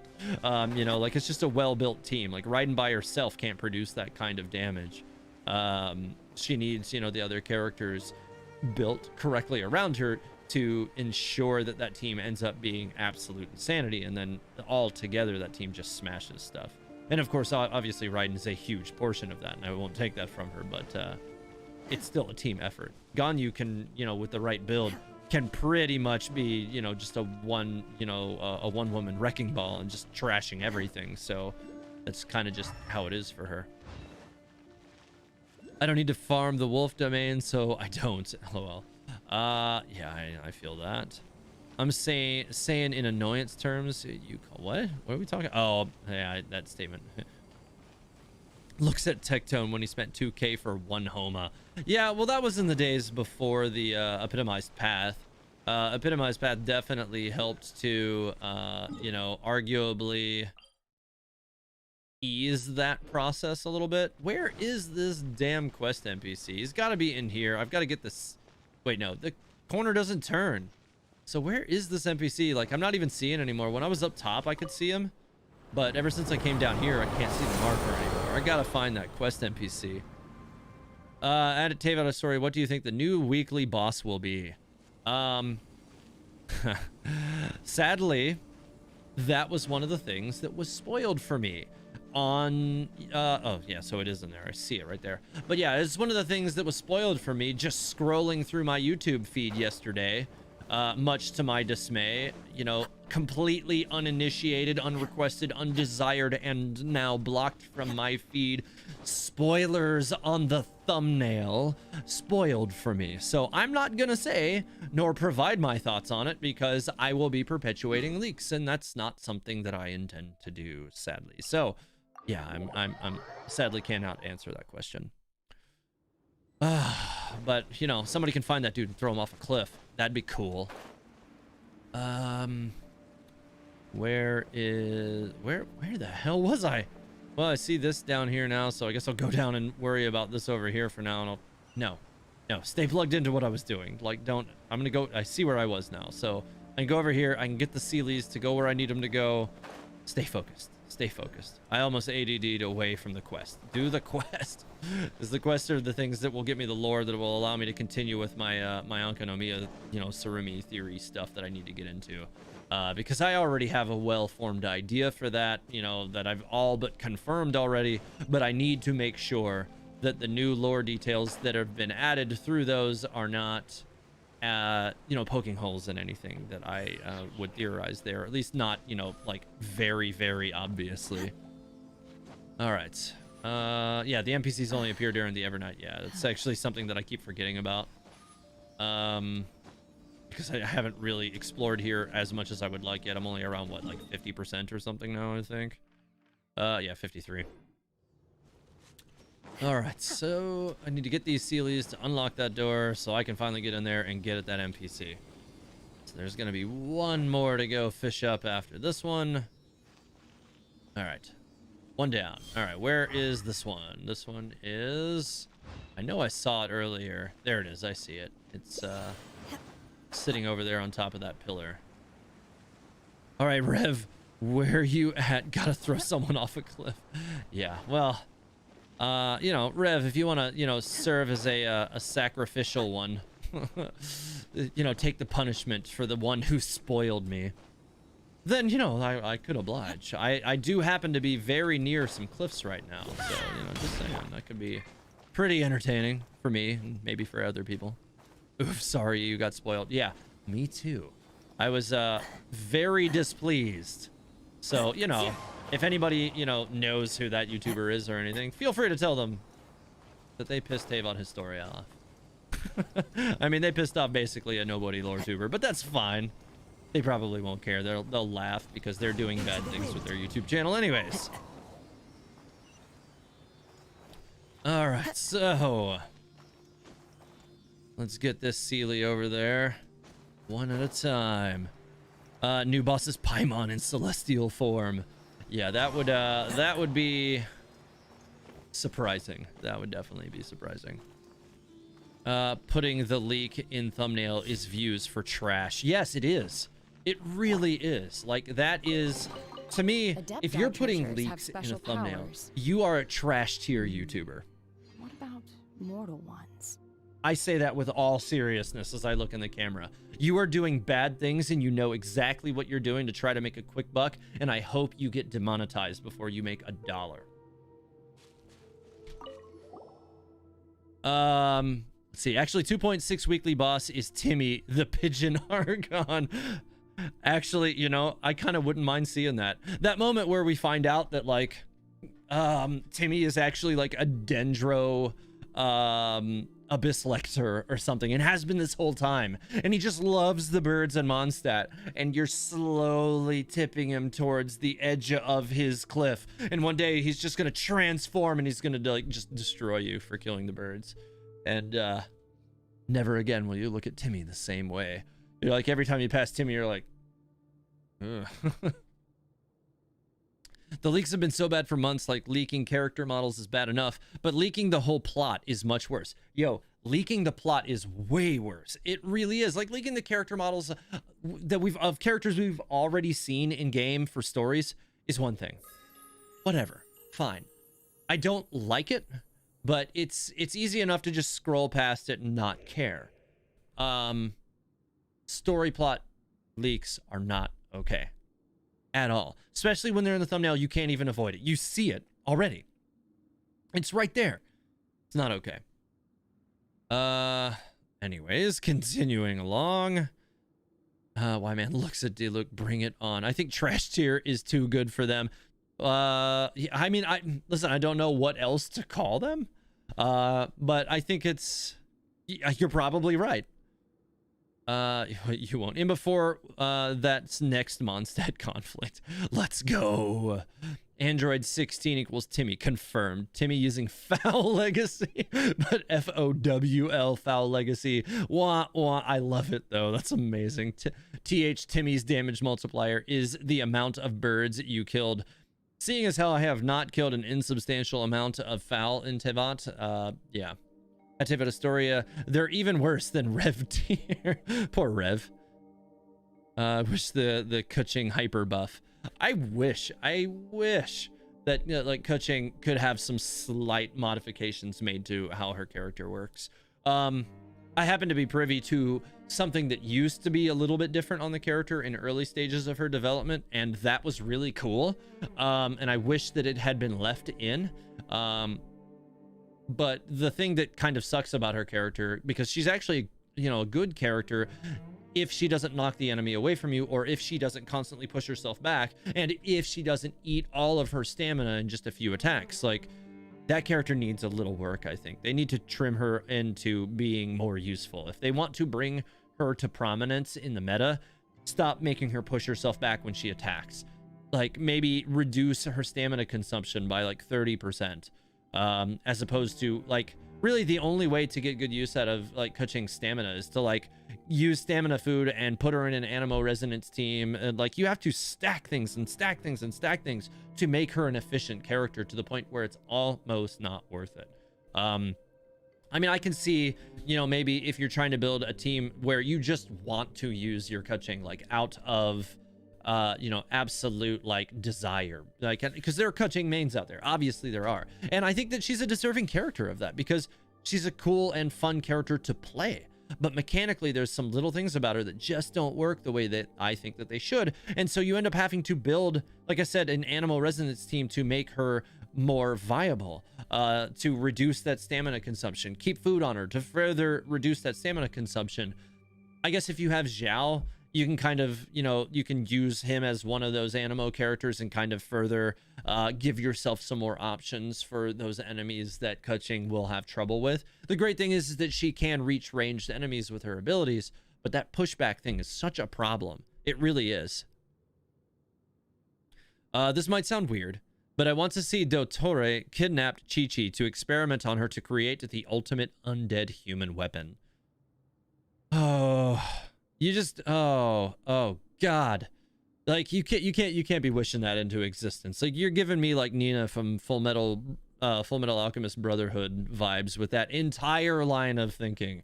Like, oh god, I'm just seeing like a weirdly long-haired Chi-Chi saying like traveler or something. Like, just why did you do that? Oh, bad. Like that populated a very well painted picture in my mind when I read that, and it's just, oh god, oh no, bad. Aether at Discord, they and I quote pissed th off. Yes, for real. Teyvat Astoria, did Keqing have a hangout or story quest? No, it's not. It's something mechanically that they changed back in the early days of the game. Yeah. 1.0 era, well, technically pre 1.0 era, but yeah. They and I, let's see. Teyvat Astoria, did Keqing have? No, okay, I already read that. Yeah, I got her C1 and it's bad. Are you talking about Keqing C1? It's not even that. That's not what I'm talking about either, actually. Hey TH, do you think Miko will be support? I hope not.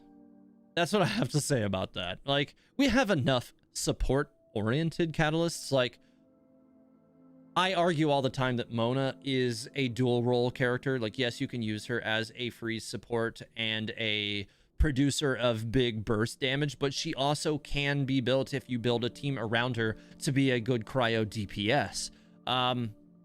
But you are kind of repurposing her. Yes, she can punch up to that level, but if a character is intended to truly be a DPS, there will be a few other flags in there that will help you recognize that. And Mona kind of doesn't have those outside of being really highly mobile and having abilities that do help her punch up a lot, which is very useful. Like, building a vaporized Mona is a very viable comp for a lot of content. It doesn't work as good in the Spiral Abyss, at least not in the current era. It used to work a bit better, but not as much these days. It might have worked a lot better for me if I were, using Bennett back then, but I didn't build him until recently. But, I would kind of like to reestablish my Mona vaporized comp just to see how far through the Abyss I can get. I've just never really gotten around to doing it. I should do that. Asking, should I get Raiden Shogun C0 and Engulfing Lightning, or push C2 Raiden? C0 and Engulfing Lightning. All day. I don't think there's a question on that. Pair her with the right weapon, and you're going to have a much better experience than having her with the Ketch and C2. That weapon definitely produces best results. Ziox has a pretty all-encompassing guide on the damage production of the Raiden Shogun. Highly recommend checking that out if you haven't already. ZYOX, or ZY0X, I should say. Check out his guide. He should be able to load you up with as much information as you could possibly need to build that character and prepare for that character ahead of time. I do believe he may have even mentioned that he said that he thought that Engulfing Lightning would be better than going for Constellations in that specific scenario. So yeah, I would say Engulfing Lightning is going to be better than C2. I know Raiden can be a hyper carry, but she's more of a sub DPS, which means Keqing is the only true Electro DPS. I mean, I use my Raiden as a primary DPS. I understand why you would say that she's more of a sub DPS. Like, I get that, because like her biggest punch up is during her elemental burst. But if you crown her normals like I did, her normals still hit like 3, 4, 5,000 damage. Like, I've seen upwards of 7,000 on some high-end enemies, or under the right circumstances. Like, she can definitely serve as a primary and not do what I would consider to be like a half-ass job at that. Like, she'll do it very well. You just have to build a party around her to make that work. You can do that for almost any character in the game, but the characters who are fit and true to be primary DPS at the core of their design will punch above them when you do that with their normal attacks. But Raiden Shogun's damage as a sub DPS when she's in her elemental burst is almost unmatched by any other character in the game. Fight me. That damage is crazy. I think maybe like Hu Tao and Eula and Zhao in his elemental burst are the only other characters who get close. Zhao probably the closest, with Eula very close, and Hu Tao I feel like also does insanity damage. Like, these characters are all close quarters competition to each other, I think. And Ganyu can also punch up in that range, but these are your roster of hyper carries that exist within the game right now.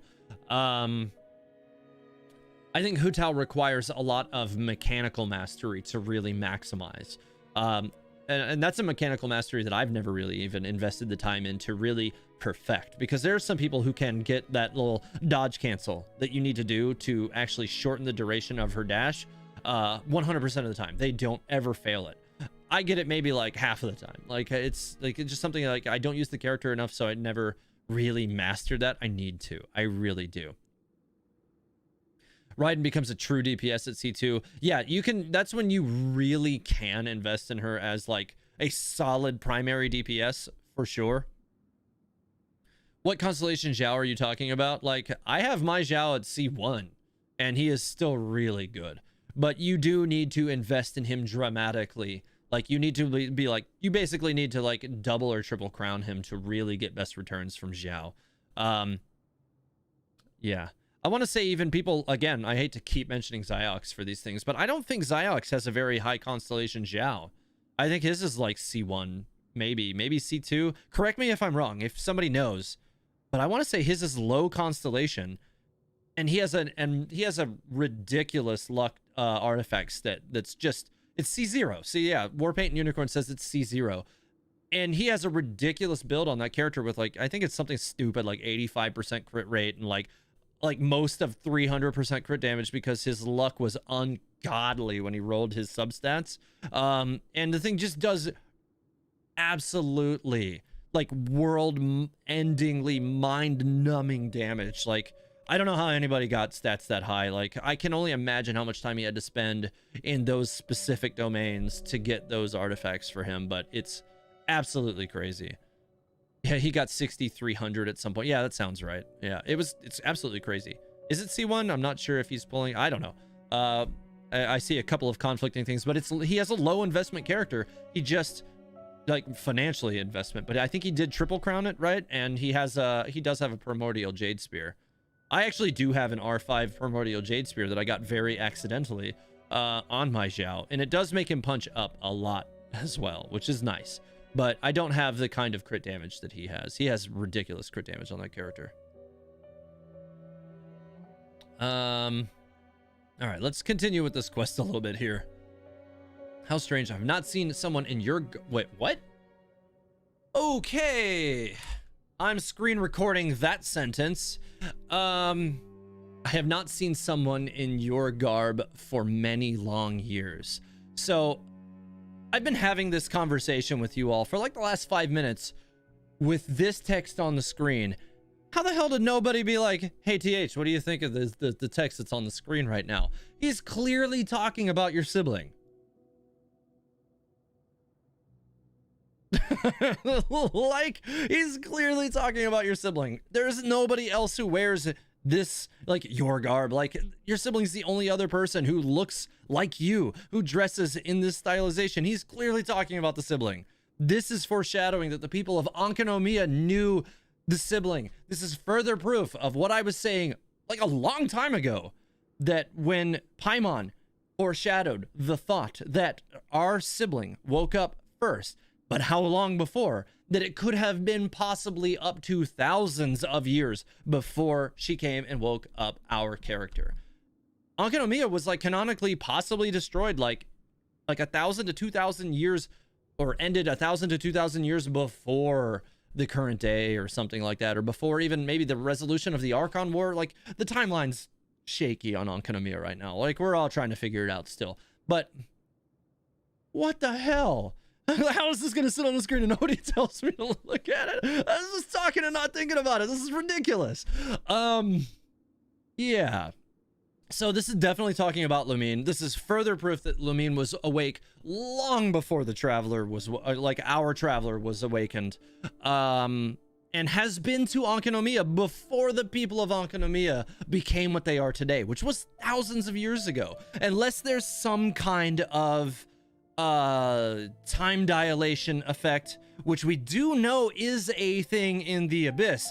Whether or not that applies to Ankanomiya's unique portion of the Abyss is a different matter, because there definitely is like a time dilation constant, like within the actual Abyss, where time spent in the Abyss is time spent way slower in the abyss than it does outside.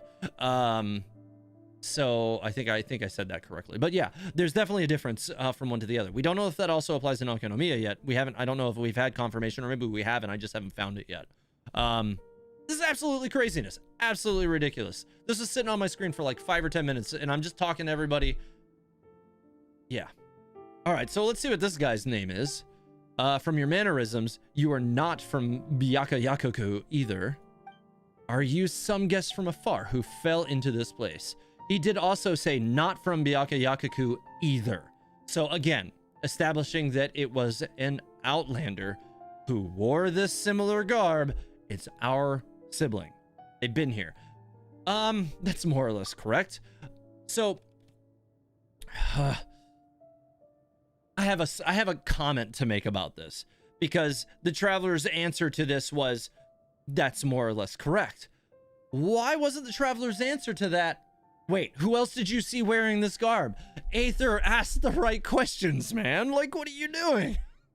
Like, we want to know. We want to know. Ask the right questions. I know it's about the journey, guys. Oh, God.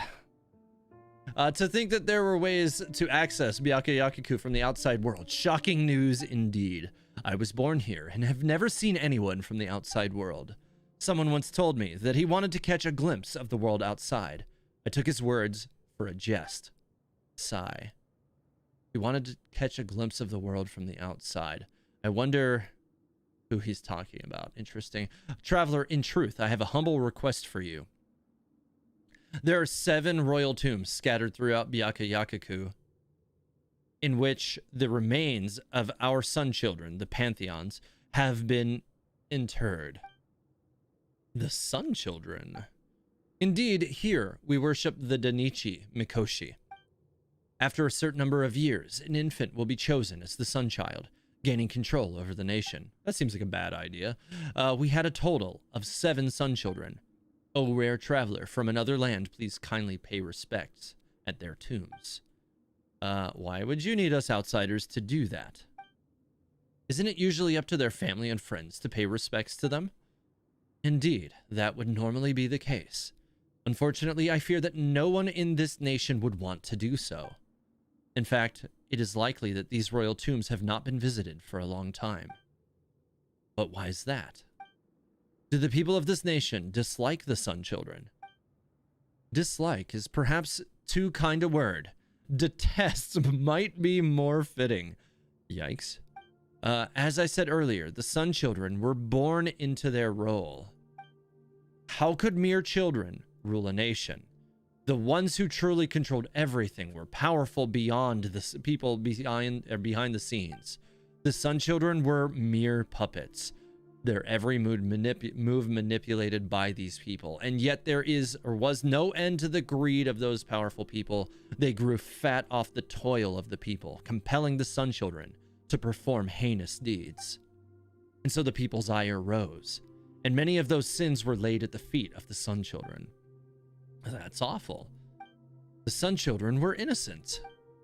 Innocent, oh no. They were not. As far as the people of Byakuyakuku were concerned, their ignorance was the greatest sin of all. A sin even committed in ignorance can hurt others. Can a person who commits such transgressions truly be called innocent? It would be difficult, no? The damage is already done. It cannot be undone.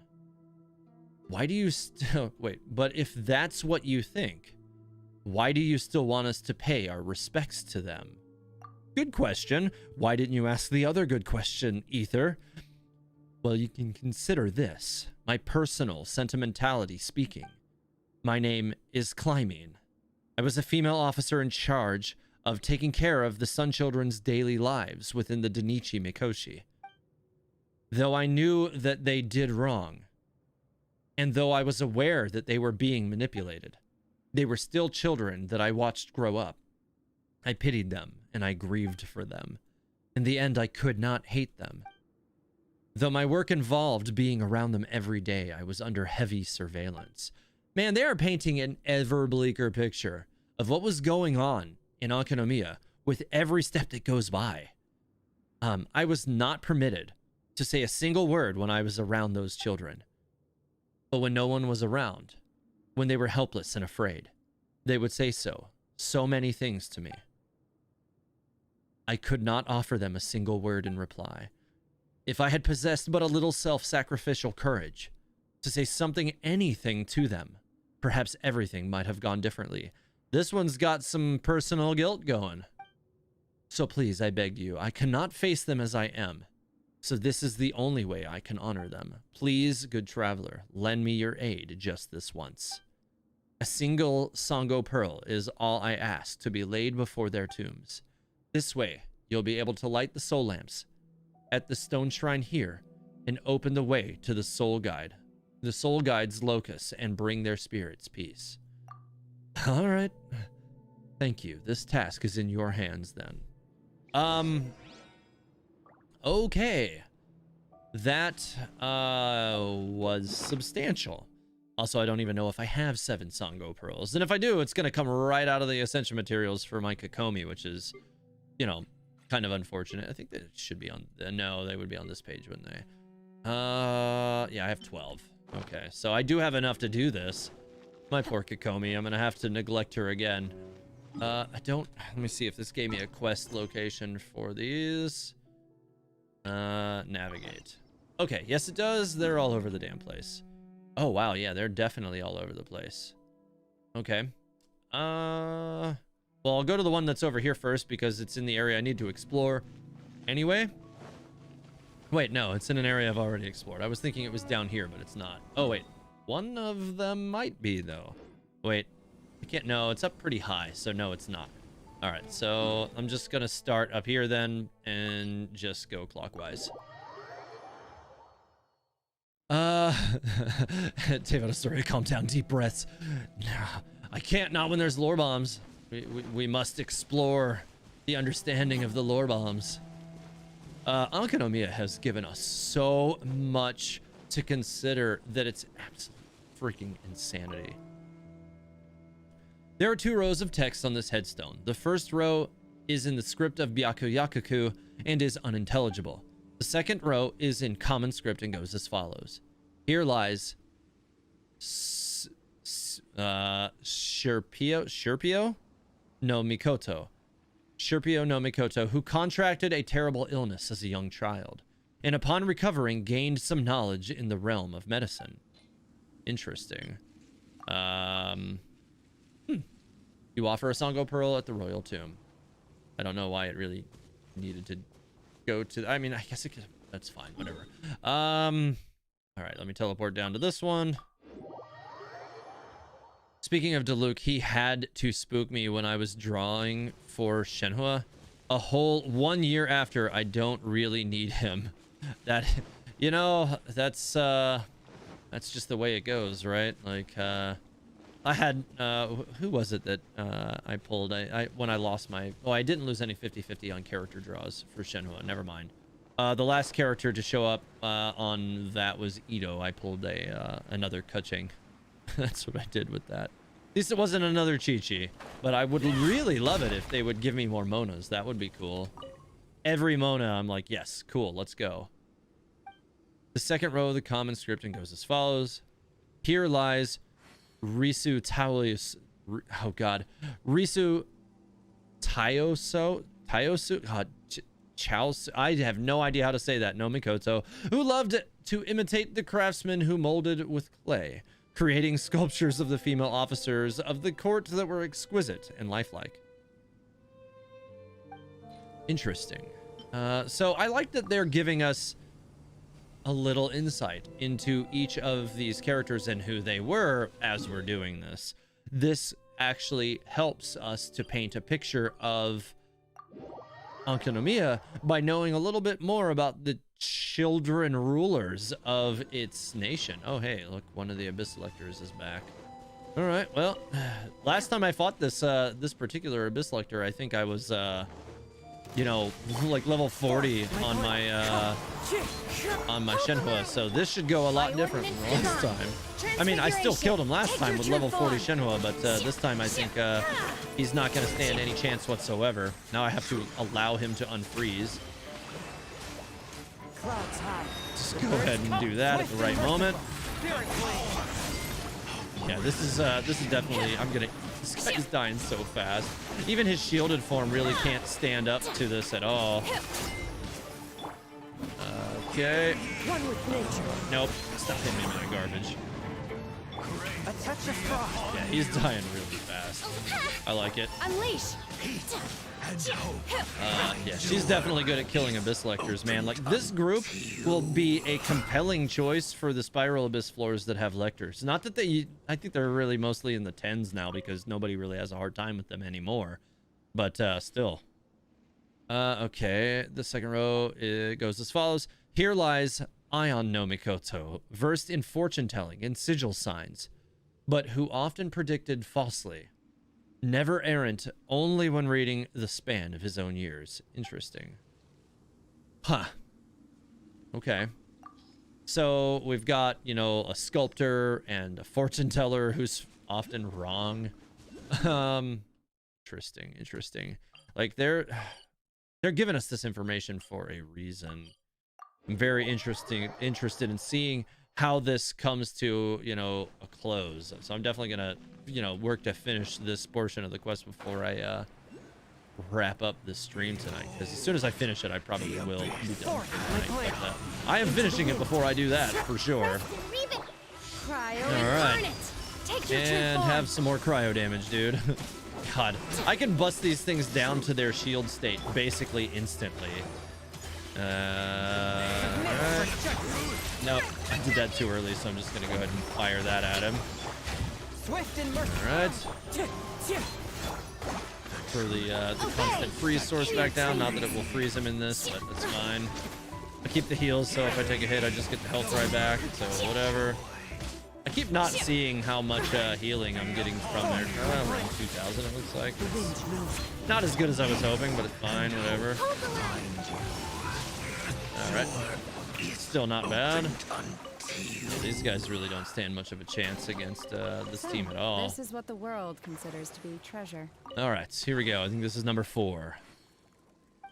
Here lies Piramumon no Mikoto. Oft did he insist that there would be a world beyond our skies, but they were just wild claims. Okay, so he was the one, he was the one saying that there was, you know, like a world outside of Enkanomiya. He was, I guess, you know, inspired to see that maybe. They've already established that there were several characters who wanted to leave Enkanomiya and never did. I'd say about a story that happened to me when I pulled for Albedo. Oh, yeah, the Kachings. Alright, which one is it? This one over here is the close one. Actually, I want to land on this platform over here and use the glide speed item. I did make sure to trigger screen recording for this whole process. I am not going into this without screen grabbing all of this portion of this quest because this has significance. It immediately started with a hint about our sibling, which our traveler either is hiding his knowledge of, you know, that he gained in that moment, or intentionally, or is just, you know, dense to it. Who knows which that is. One with wind and cloud. All right. Well, oh, okay. Well, they're just already dead. Okay, that's fine too. God, this team. All right. There are 2. Okay, I don't need to read that again. Here lies Orupusu no Mikoto, who was skilled in music as a youth, specializing in playing the lyre. His voice was so lovely that even the very earth would be moved. And a sculptor, a fortune teller, a lyre player. I don't remember what the first one was. I don't remember what the first one was, and I need to know. I can't remember. I'll have to go back and watch my video footage on that because I'm wondering if there's going to be a pattern for this. What about mortal ones? We'll see. Do you think they could be based somehow relating to the Archons? Yes. Because there's 7 of them, and one of them's a lyre player, and like I'm curious now, like who among the Archons could be a suitable fortune teller? Who among the Archons could be a, you know, a sculptor? Like, I don't know. Like, could these be the individuals who inevitably became the first 7? I don't know. Like, I don't have enough information to establish whether or not there's a pattern right now. But seeing the liar thing, and like, as soon as I saw that, I was like, wait, there are 7 of these. So we'll see. We'll see. It's probably nothing, but you know, I need to get to all of these other ones and see. Oh god. Oh, come on, don't die at least. Ugh, I got like 90% of the way up that thing and then fell off of it. That's annoying. You can go back and check the tomb again. I can, but I can also just check the recording that I have for it, and then I don't actually have to remember which one that was. So there is that. It's possible A is the sculptor because of the puppet. So A wasn't one of the original 7 though. She was, you know, the younger sister of one of the original 7, which is one of the things to me that kind of may poke a hole in this theory anyways, because technically there's 8 original Archons, even though A didn't actually ever win the crest of Archon. That role wasn't until after, you know, Mikoto died. All right, let's go over here. So if that is the case, like, that's interesting. Yeah, Zhongli did sculpt the dragon. That's true. That's true. He would definitely be like my first guess for the sculptor, just because, you know, he's the Geo god anyways. But yeah. Oh, this hilly churl wants some. All right, fine. A touch of frost. Transfiguration. You didn't know what you were asking for there, dude. Okay, 3,000 point hit. Yeah, 3130. That's a lot better than it was. Oh, okay. Well, if you want to be here, that's cool too. The wind knows.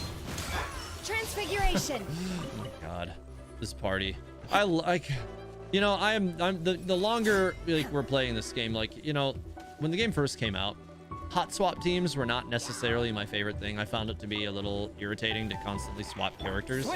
But you know, the longer the game's been out, I'm finding that I resonate more, like on a personal level and playstyle level, with the hot swap teams. Like, I seem to enjoy them more than the, you know, the slightly more stable teams with characters that desire being on screen. Which isn't to say that I don't enjoy my Eula party, because that's a character that loves being on screen, but like, I don't know. Anyways, there are 2 rows of text on this headstone. The first row is in the script of Byaku Yakuko. Okay, I don't need to read that. Why am I reading this? Here lies Isu Menasu no Mikoto. On his free days, he would go boating, consulting his map of the country. Okay, so he was a sailor. Sort of. God. Wait, you're talking theories at the same time playing? Whoa, whoa, whoa. Hey, man, like, I had to learn to multitask at some point. I've been doing this long enough. It was bound to be a skill I'd develop eventually. I mean, I better be able to, you know, learn to multitask doing some level of theory crafting while playing this game. My career that I do in the real world requires not insignificant multitasking anyways, which is done also while talking. We just found a rather interesting area by accident roaming Onkonomiya. Did you? Black 0X, I'd be curious what you mean by an interesting area. I mean, I kind of find this whole entire place to be what one would consider to be interesting anyways. But what do you mean? Let's see. I was gonna go back and try to finish him off with the hold strike before that wore off, but didn't quite make it. Whatever, no big deal. Yeah, Mikoto and A are twins. So yeah, they are, but I'm just like, these 7 tombstones may not necessarily have to, you know, be the Archons themselves, but they could have been like ancestral to the Archons possibly even, and passed on their traits or something, or I don't know, like they could have been something related to the Archons. You know, like they could have been what Celestia used as the templates to, you know, identify who they wanted to be the Archons, you know? They could have been looking for pillars of those concepts even. So that could also help to explain why, you know, like A, you know, doesn't have representation or whatnot, because there's only 7, not 8. So that there's a distinct possibility with regard to that. God, I gotta get rid of these things. They're all shooting at me. All right, come here, hilly churl. 20,000. That's a little bit of an overkill. All right, well, you can just be on fire because of the lantern. That's fine. Later, man. Stop shooting at me. All right, so this should be the last one. Waterlogged Tilly Turtles might be the same area or the Locust Islands. I don't know about those. Interesting. At Taven story for me, it was the Vishap Research Center. Vishap Research Center. Interesting. Fortune teller, perhaps Archon of Wisdom Dentro. Makoto died in the war. She did. Fortune teller. It's true. But I mean, a lot of the other, you know, like of the original 7, technically only 2 remain. A sort of counts, but not really. But technically only 2 remain. So like really a lot of them ended up dying. Anyways, let's go. There are 2 rows of text on this headstone. The first row, I keep reading this and I don't have to. Here lies Rikoru no Mikoto. He loved to build. He once built a small-scale Danichi Mikoshi. It was 6 feet tall and immensely vivid. He loved to build. To me, that reads more like... I don't know, like to me, loving to build seems more like a Zhongli trait. Because he built nations, right? Like, he built Liyue, and then it was destroyed, and he built it again. Like, I don't know. Like, his sculpting definitely also kind of calls to him. But we have so many Archons that we don't understand, right? Like, this desire to build could also be the original Dendro Archon, maybe. Probably not the War one. I kind of feel like it wouldn't be Justice, either the Hydro Archon. I don't think that would be the Heavenly Principle that matches there. I don't know that I necessarily saw any that... I need to do a deeper dive on this, because here's the thing. If these are mirrors for the Archons, something that I think could be really compelling about that is this could give us a good window if we can establish who exactly these mirrors are directed towards. It could give us a good idea of the intent or the true heavenly principle of the Tsaritsa, because that's the one they've been a little bit tight-lipped on. We've kind of proposed that it's love. It seems like it is, but maybe it's not, or maybe the words were hidden in there that will confirm that it is. We don't know. I'm gonna have to write all these down and kind of see what I can draw parallels to, and physically try to wrap my mind around this. I think this is going to be one that's going to take me a little while to make sense of. The 7 soul lamps are lit. It seems that you have completed your task. I will always remember how you have aided me. Now come, allow me to open it for you. The path to the soul guide's locus. Traveler from a foreign land, I know that I have caused you much trouble, but please bear witness as they are laid to rest. Follow this path. I will meet you on its far side. Okay. Go to the soul guide's locus. Okay, so we got a little nighttime bridge thing. Okay, I can see it, so it should in theory be... What the hell just happened? Okay. It's a little platform. Interesting. I'm not going to stand in the water because why would I? Traveler, you have arrived. This is the soul guide's locus, and this is where my final thoughts remain. When the Sun Children reached a certain age, they would follow a ceremony to enter the Danichi Mikoshi on their birth date. They would enter it? Wait. Why? Doesn't that mean... Allow me to try. Piramuman. Orapuasu. God. Orupusu? I am here. Will you not return? How did it go? Sigh. Of the 7 Sun Children, Piramuman and Orupusu were raised by my own hand. If even they will not return, it seems that my memories alone are insufficient. If only there was something I could use as a medium. If I had a divine bridle probably. Perhaps the badge of the Sunchild's office, it might just work. But alas, it was lost to us long ago. Sigh, this nation, Byaku Yakuku, still hates those children. Perhaps my desire to free their souls is but a forlorn hope. But still, traveler, if you would consider this this many final request, maybe my final request, I don't know, that seems weird. Could you help to find the divine bridle? Is it brindle? Oh my god, am I just like now I gotta see that word again. I know that the chances of finding it are quite slim, and indeed it is rude of me to ask yet more of you, but I'll do my best. I thank you. Still, it is bridle. The bridle has been lost for many years. You need not rush. If you should hear of it, please tell me. Okay, interesting. The Hathon's Sirtos. Obtain the divine bridle. Is that not something I already have? Have you found the bridle? Could you let me have a look at it? Okay. No, I don't already have this. Please select the items to be delivered.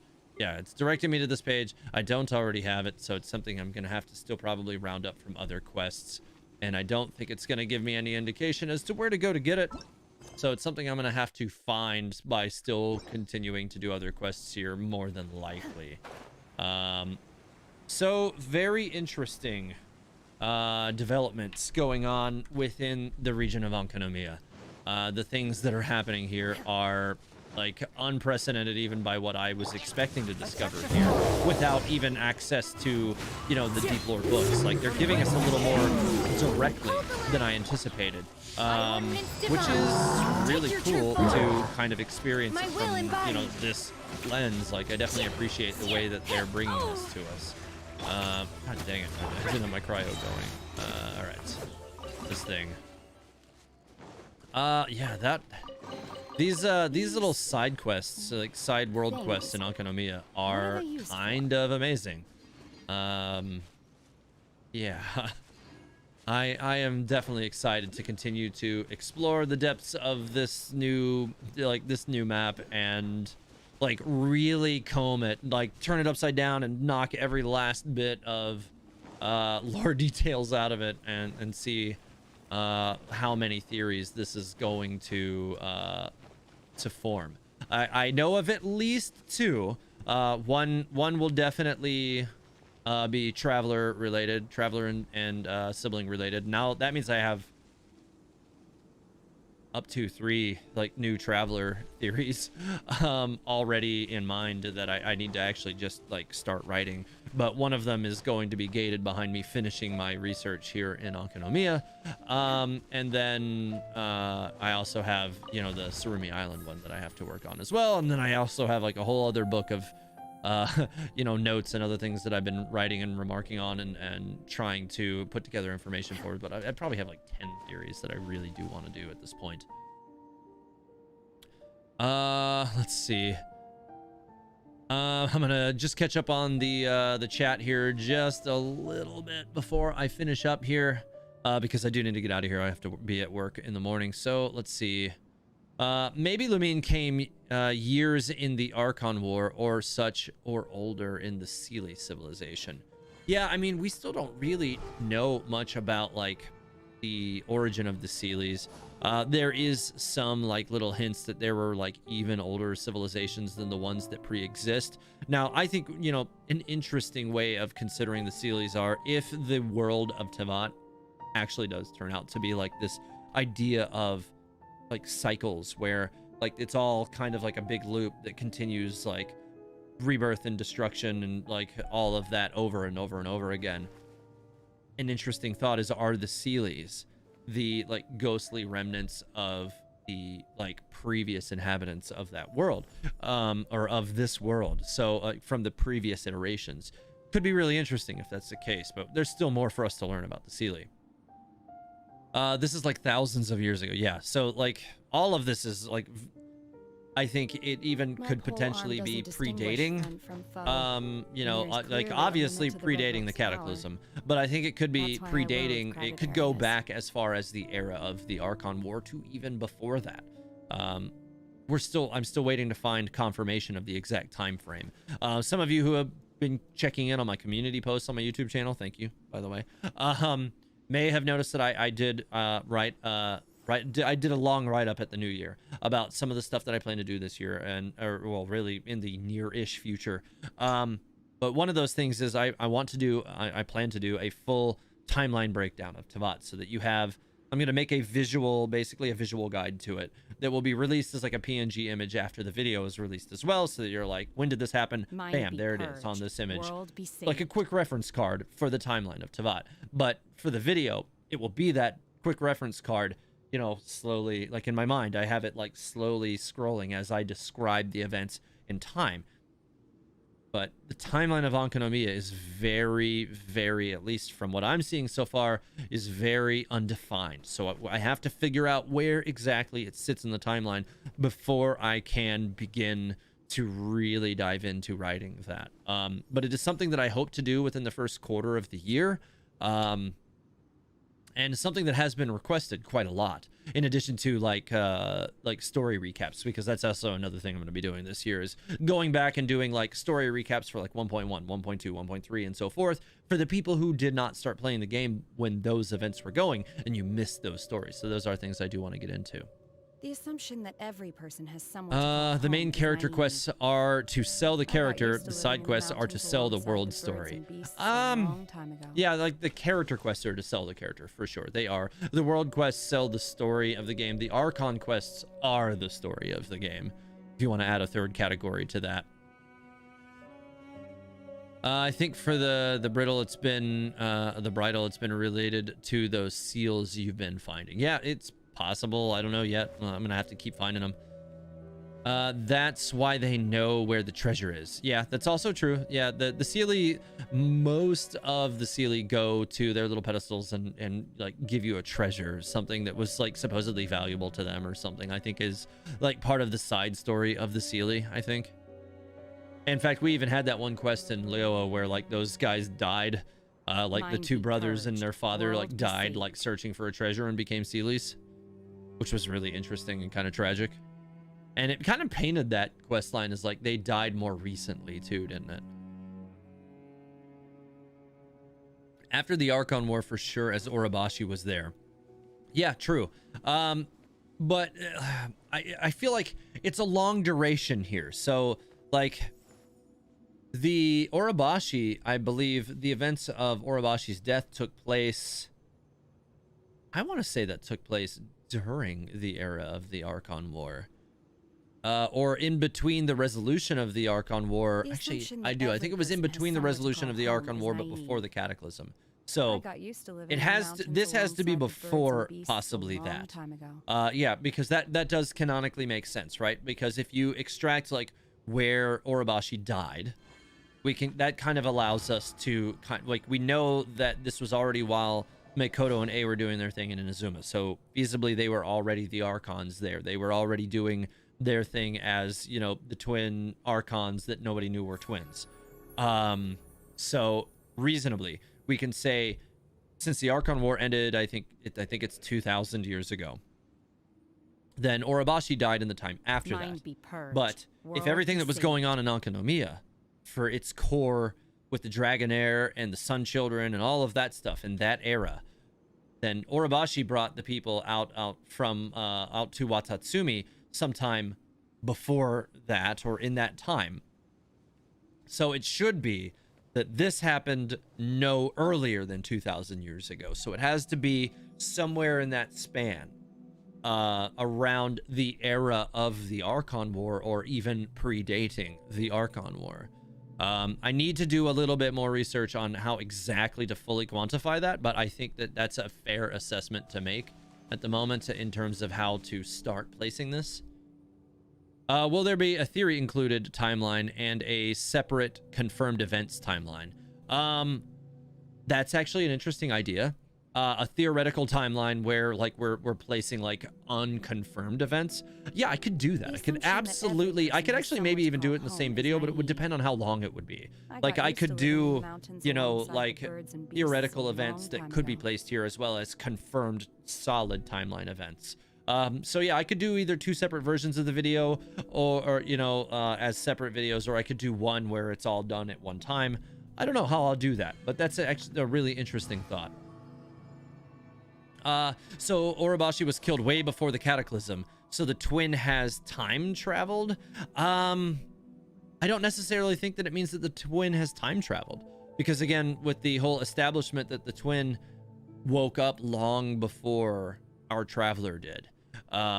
So we don't know exactly when. That established the idea that the concept of them being 500 years apart is only accurate in terms of the separation of the twins directly from the starting point of the traveler woke up. Our traveler woke up and was then separated.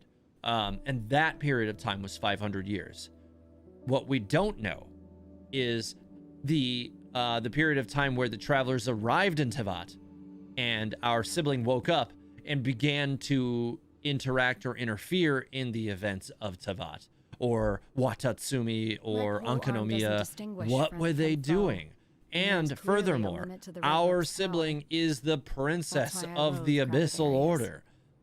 And Ankanomiya is an extension of the Abyss. Like, it exists as kind of a part of that world. So was she really a part of what happened here? Or was her presence here what resulted in her becoming the princess of the Abyss? And that's why she is still that now. And it would also give context to the reason why when she saw the Conrian nation, which, you know, I presumably may be related to this in some way as well, and are now, you know, transformed into the beasts of the Spiral Abyss, why she fell to her knees in horror, because these are people that maybe she spent a long time with. Oh man, there's so much to unpack here. There really is. 1.4, 2.4 maybe plus Ankanomiya is outside of Tevat in a way. Yeah, I mean, there's lots of little things, man. There's so many things. Yeah, the twin's like 2,000 years old. Yeah, I think that it's probably a fair assessment to make at this point that our twin has technically lived longer than our traveler has, because our traveler slept for 500 years. They're probably technically both the same age. Our traveler has probably slept for thousands of years, because, you know, they possibly slept for thousands of years before ever being woken up by their sibling, and then were sealed away for 500 additional years almost immediately. Poor our traveler. Could the placement of the graves be similar to the location of each nation and therefore the Archon? You know, I would need to look at where all of those were located again. I kind of don't think so, though, just based on where I think the Animo one was around here somewhere in the center. And there were already some that were immediately to the east, and Mondstadt's already pretty far to the northeast in the continent of Tevat. So I kind of don't think so, or at least the one that played the lyre, I think, was on Danichi Mikoshi. So I don't really think so. But it is also very interesting to note that, like, they said that the Sun Children were entering the Danichi Mikoshi. Like, they were still children, so they basically, like, sacrificed to the artificial sun. But it makes me wonder if, like, if they were given to the Danichi Mikoshi, like, if they were passed through this, is this thing like some kind of a portal to transformation? Did they pass through this and become the Archons that we know today, and even they're not aware of it? Or are they aware of it, and it's part of the things that they can't tell us? Oh, man. There's so much. Or Traveler is just another homunculus. No, I don't think that's the case. I don't think the Traveler is a homunculus, but what I do think is that Albedo is a homunculus built in the image of the Travelers. For sure. That is 100% what I believe. Anyways. I need to get out of here for the night, guys. It's late. I got to be up early for work because I actually have to be at work 7 hours from right now. So yeah, I got to get to bed if I want to have any chance at having a reasonable night's sleep here. But thanks for watching. If you enjoyed the content, please like and subscribe if you haven't already. You probably already are, but if you haven't, please consider definitely like the video. Consider subscribing. It really does help out the channel. Hit the notification bell so that you're notified when the next time I release a video or go live. I do stream simultaneously over on Twitch, so follow me over there. That helps to support. Subscribe to me on Twitch as well if you want to actually support the channel directly. And have a great night, guys. Thanks for being here. Eat the Paimon. Good night, guys.